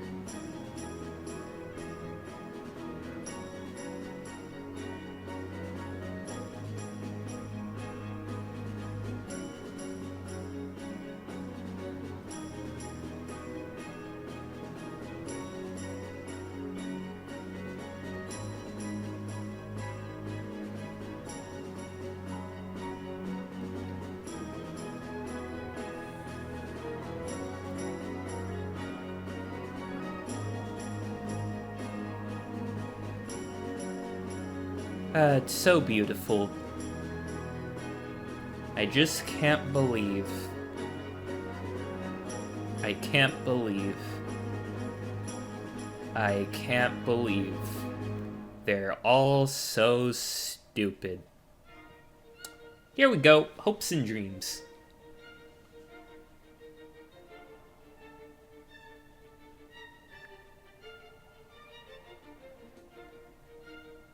Gosh, doesn't godhood feel so great?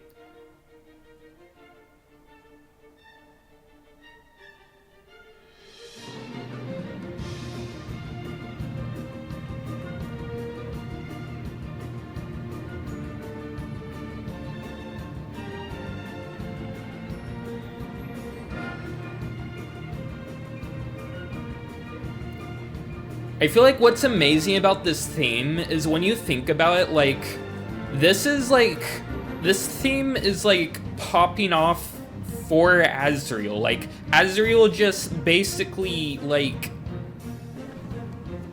kind of half killed everyone and became God, and now it's like playing like, yeah, this is so awesome, this is great, and it's like, that's literally the mood Azrael is in. Like, feels like he's won, he's all powerful, and like the music is celebrating him.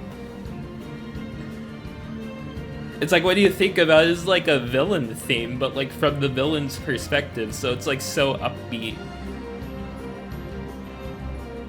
But still like kind of works because you still like feel like you've like made it to this like amazing like feat you've never seen before, because you have to like go so far out of your way not to kill anybody to get to this boss fight.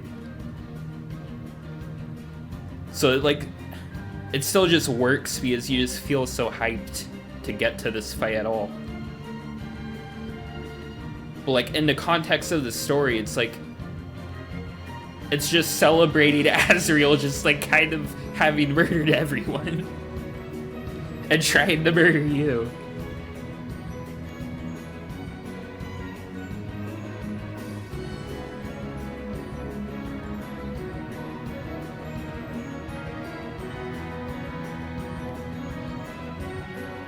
And like Flowey's theme is like even heavily incorporated into this.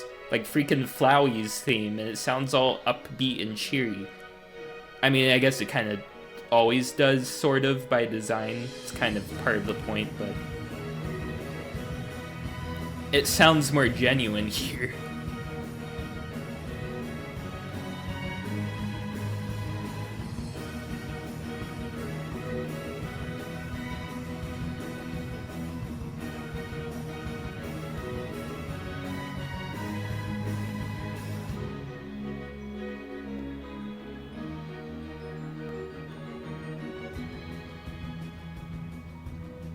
What comes next sounds more what you'd expect the— oh, okay, they skip over that part. Alright, save the world, let's go.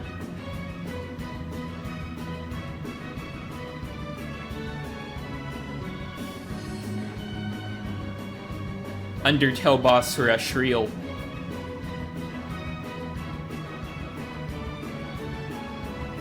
It's messed up though that Alphys gets Mettaton's soul mode and Mettaton doesn't even show up. Put some respect on my boy's name.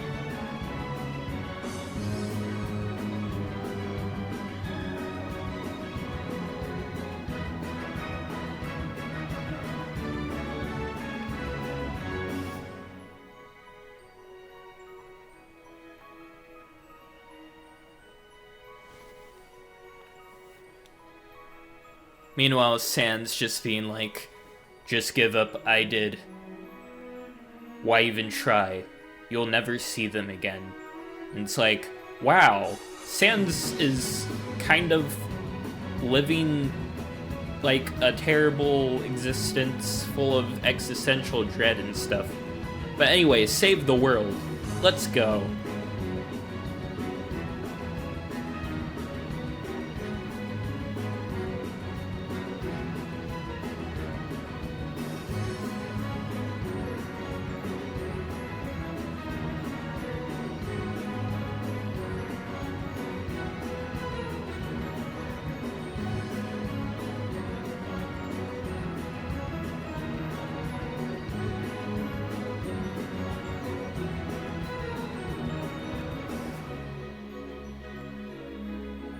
Alright, brace yourself for emotional impact.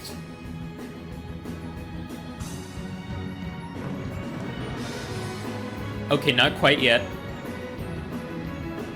They're going even further beyond.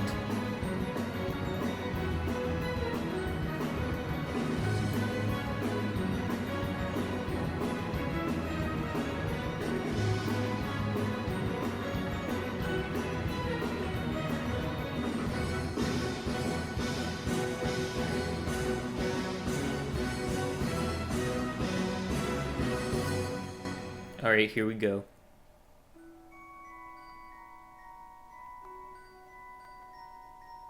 Poor little goat boy.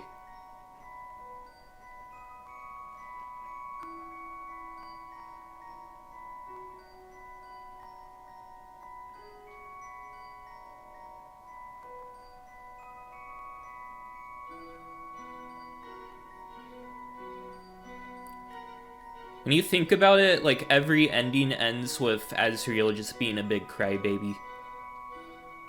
He cries like, why won't you murder me at the end of Neutral, and then he like cries about, we were murdered, and like at the end of Genocide, he's like, please don't murder me, like make up your dang mind, stupid goat kid. Jeez.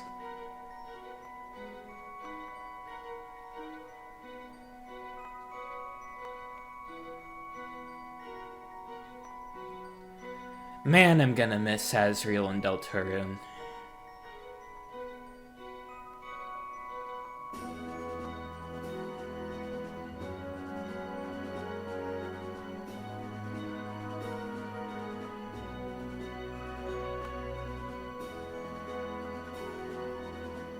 I guess there is a chance that I could see him again there someday.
Something I think about when it comes to like the context of Undertale Yellow is when Azrael returns to human souls.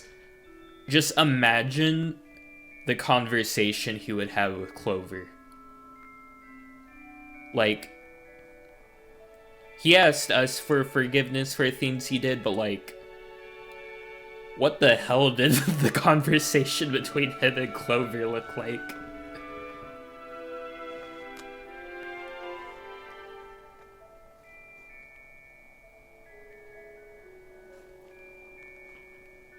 Know what would be a great fan game, actually, though?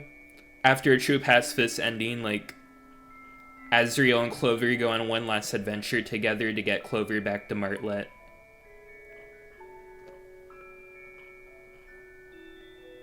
Justice returned to Bird Mom.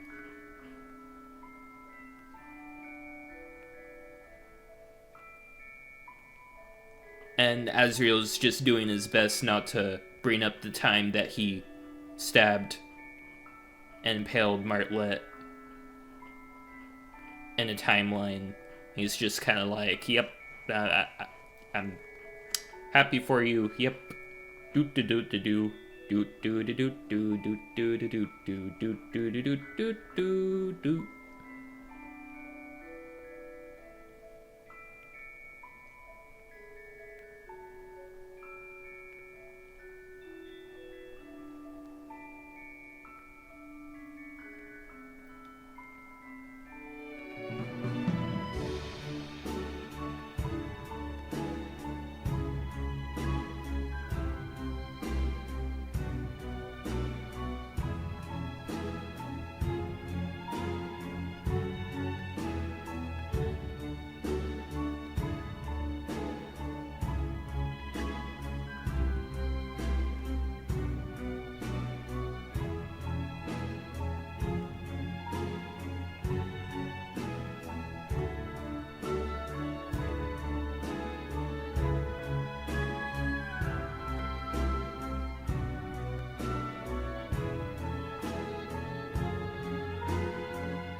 Respite is another just amazing song.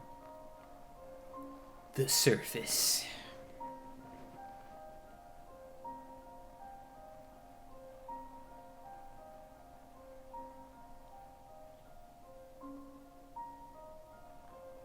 This is what would play if Spamton successfully murdered Chris and took their soul and went to the light world or heaven or whatever or something, and he's like, this is heaven's Pippus, and he ascends into the great stock market in the sky. Beautiful.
Washua, inspired by Omocat. That is the greatest takeaway here.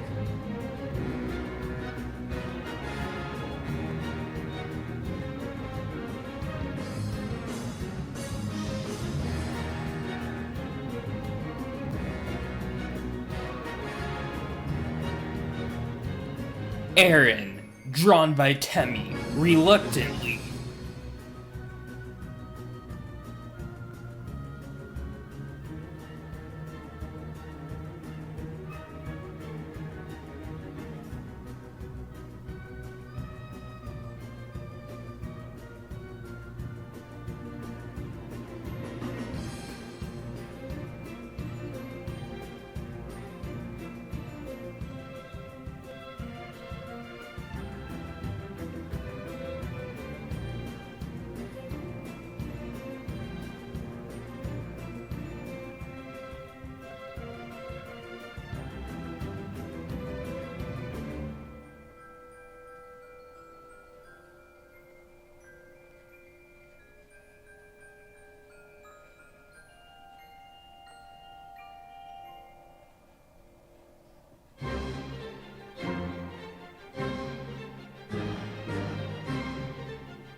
He's just so based.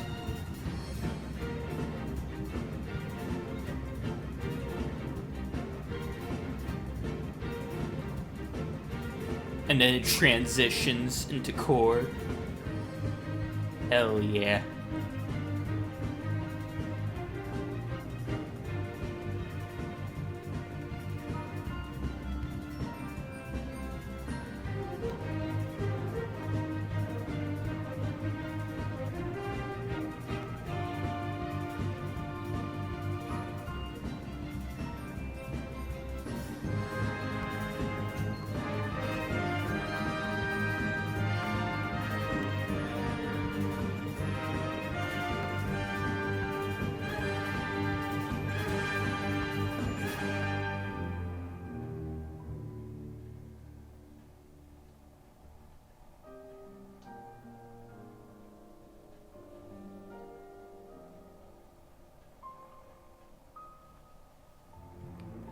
Aw, isn't that adorable?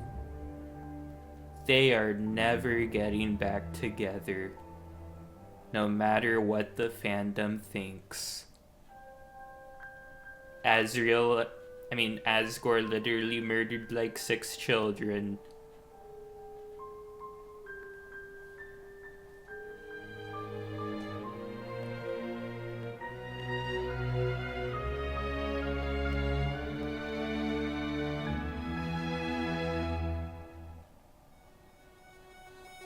I know hit this, by the way.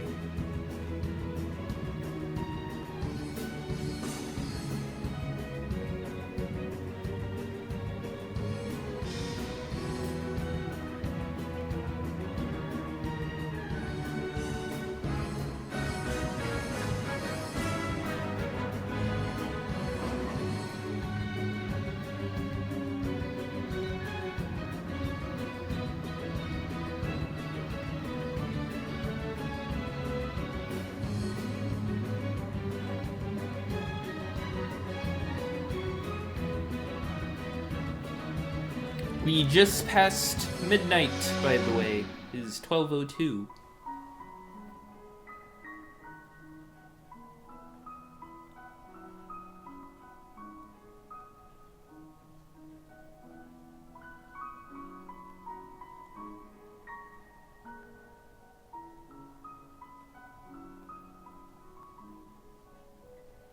Undertale will have piano solos every now and then as a treat.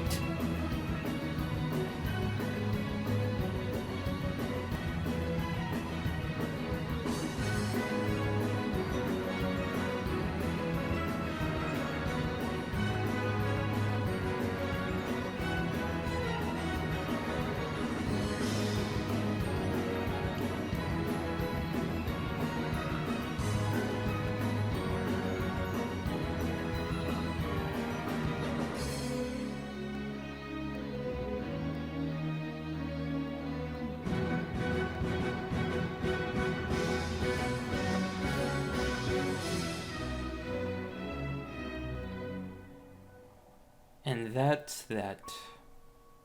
What a journey we've been on. Fun times. Good food, nice laughs.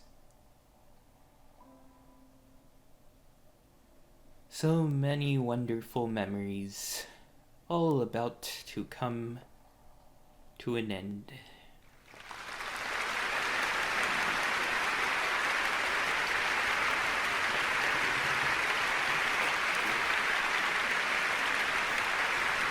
It's finally time. Always gotta make sure you do the proper warm-ups before you get started.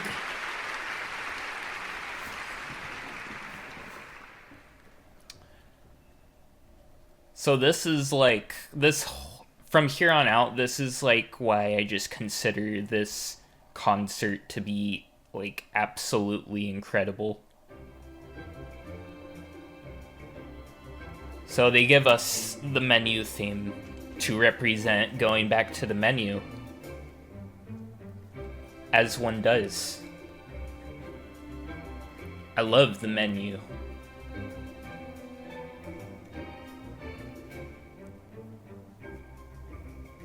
Such a great, I can talk, great place to hang out. Yep, I can talk. Love the menu. Just such a nice tune. You can just hang out.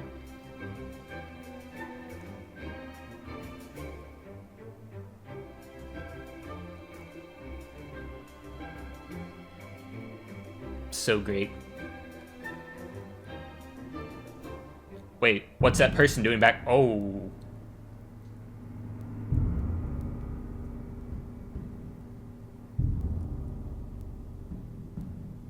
Retro.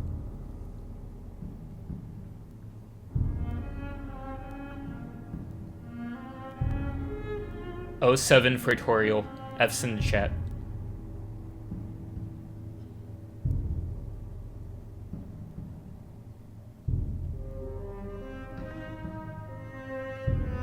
Later, Papyrus. You were forgettable anyways.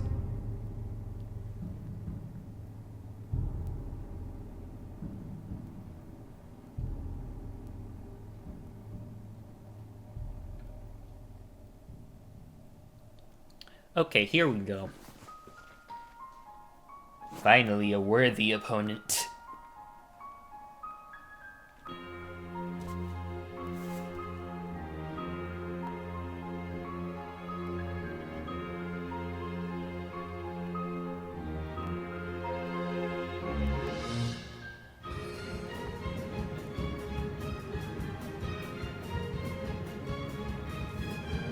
Behold the peak of determination.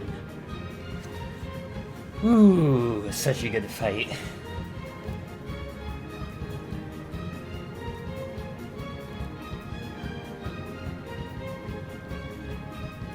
After all the monotony of taking out the pathetic trash of the underground, this fight is a very necessary reprieve.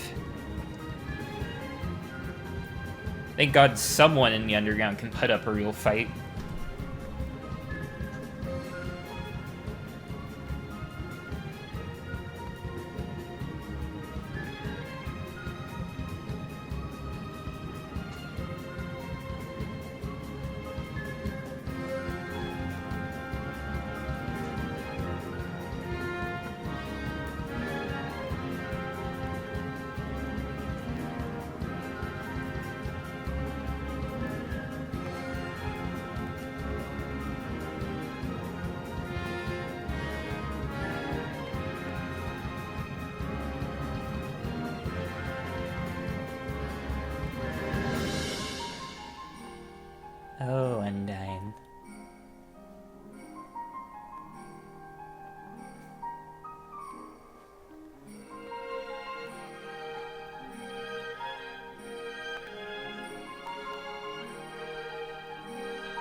One last bout, then.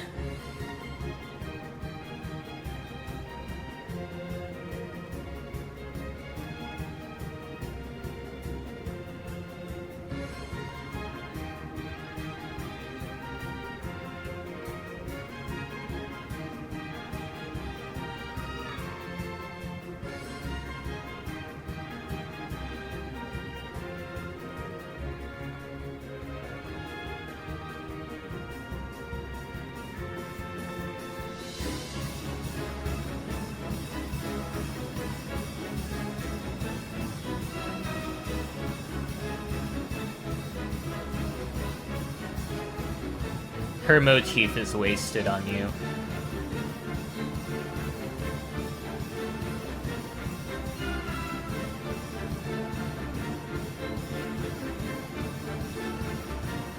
You were once entertaining, but now you are nothing.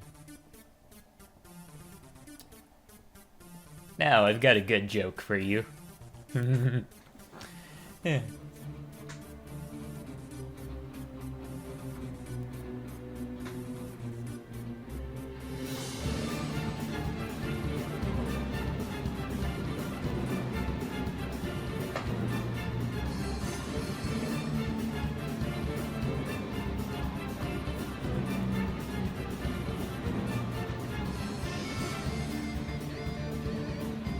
A washed-up comedian fighting for a world that he didn't even bother trying to protect. There's, like, barely anything left at this point.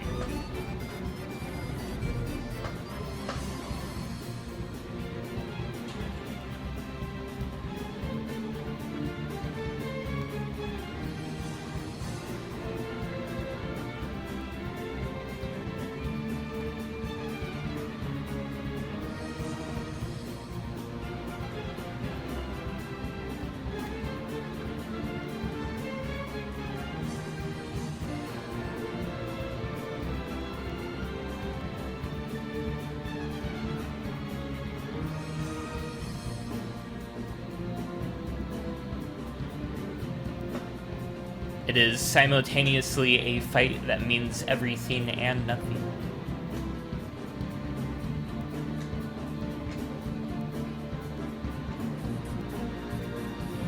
Much like how Sans views the world, fitting.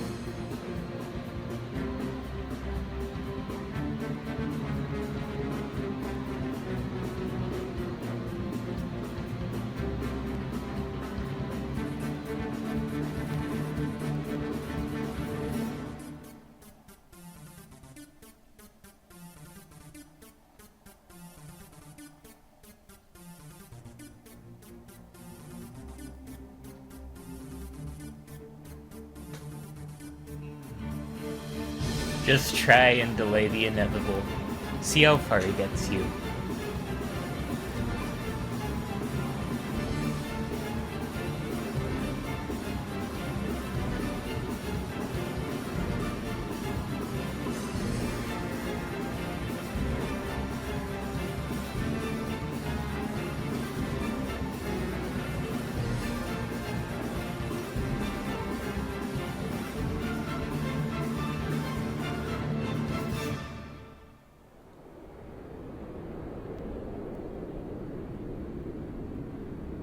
There we go.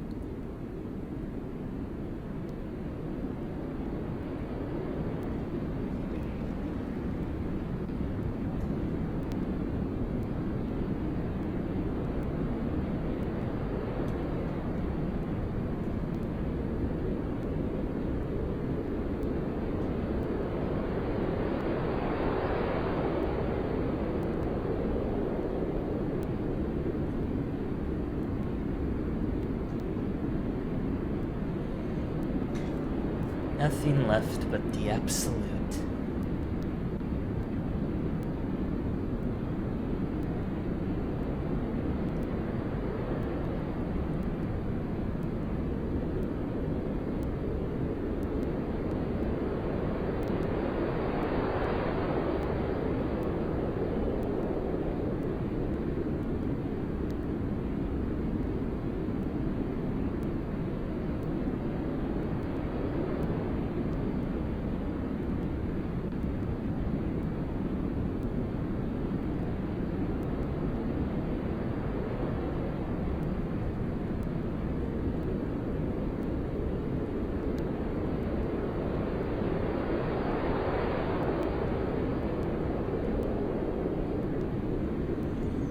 Yeah.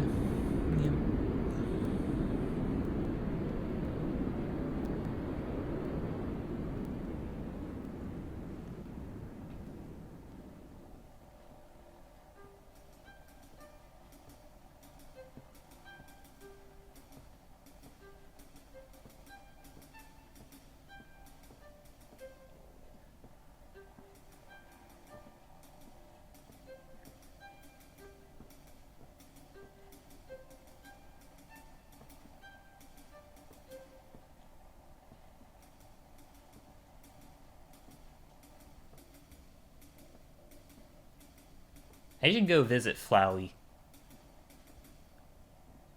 He always makes such pleasant conversation.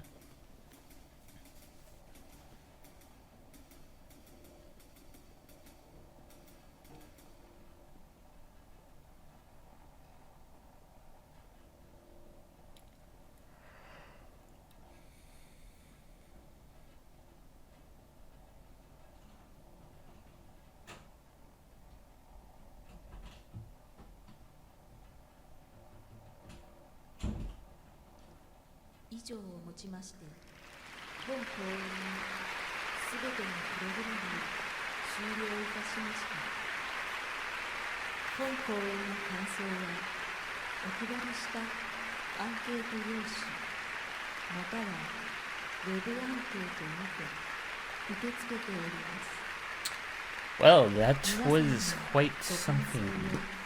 Honestly, went by pretty quickly, all things considered. Bravo, bravo.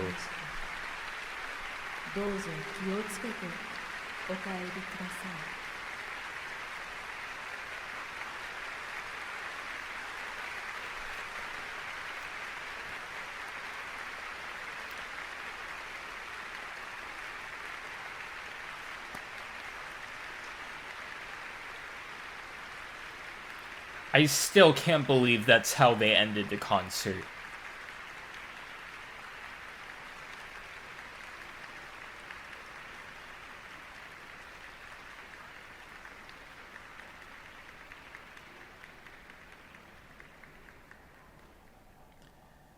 Yep, that's it.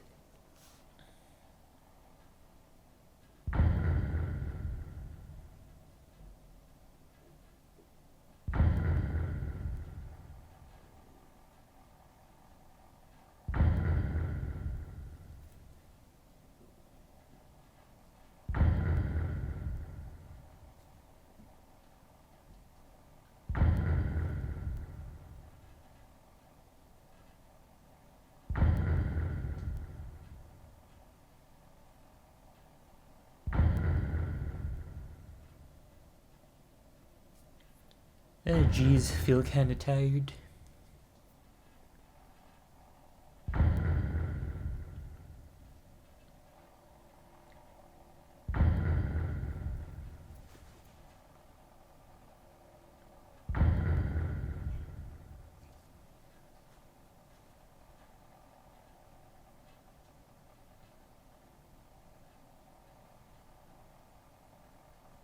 Ooh.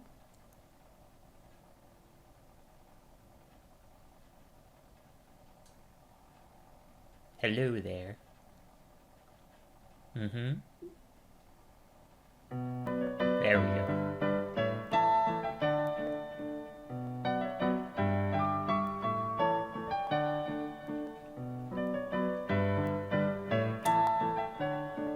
Five days.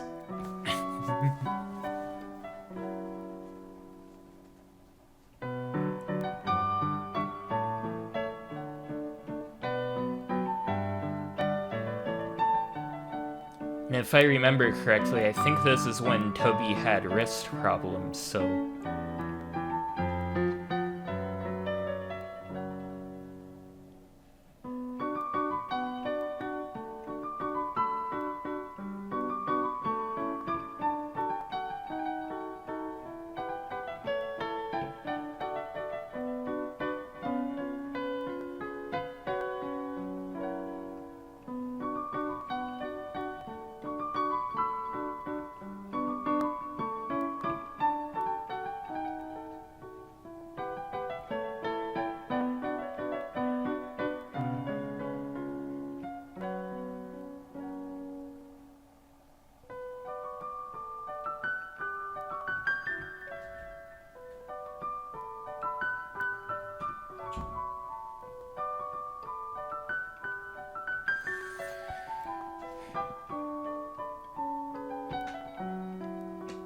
Brand new world after the old.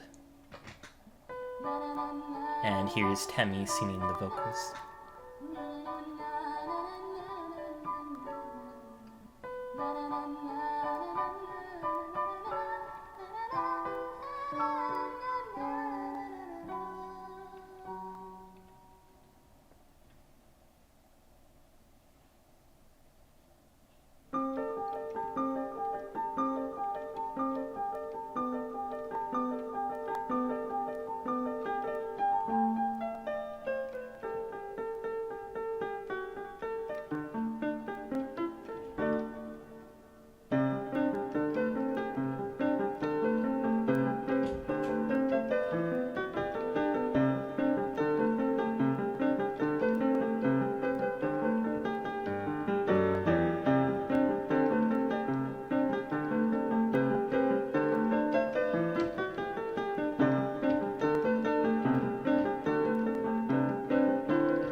Just Toby Fox playing his heart out.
I just feel really happy right now.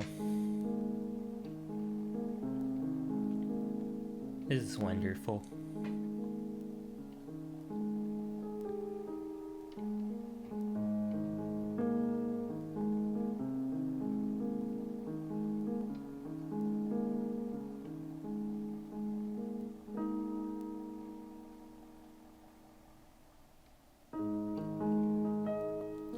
I'm finally coming home.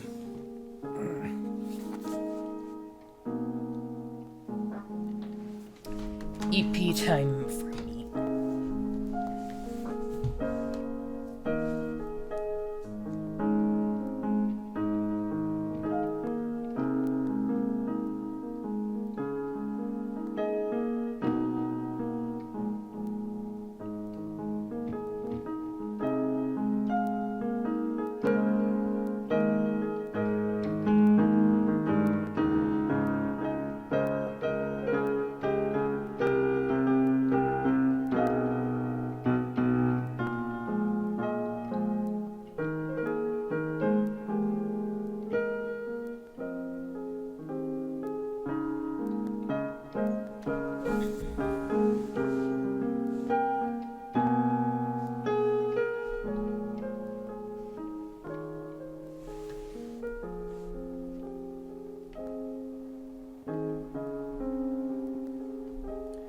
I don't really want to go back because I'm fully committed to what I started, but still makes me think back to it fondly.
That's that.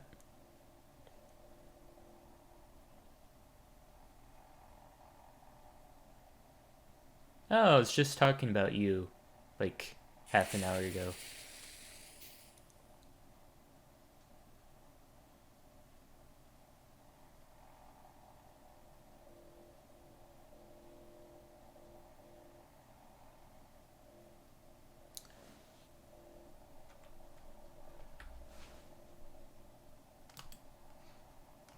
Alright, it's like 12:30 a.m. now.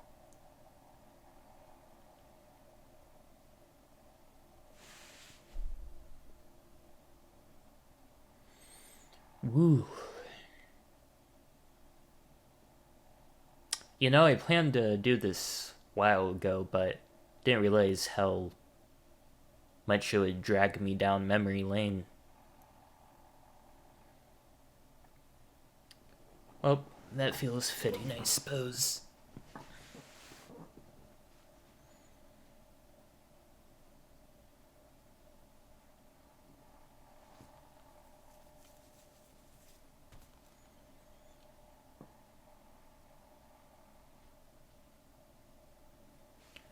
It's really been a journey.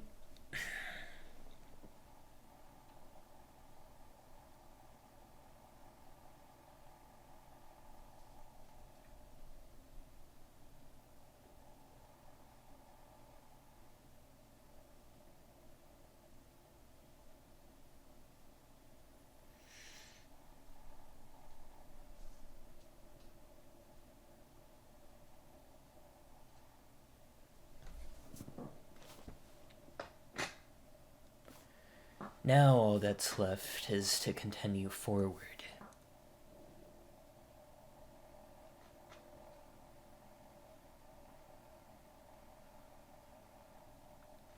I'm not actually sure what I'm expecting in the end, but I figure my commitment has to be worth something, right?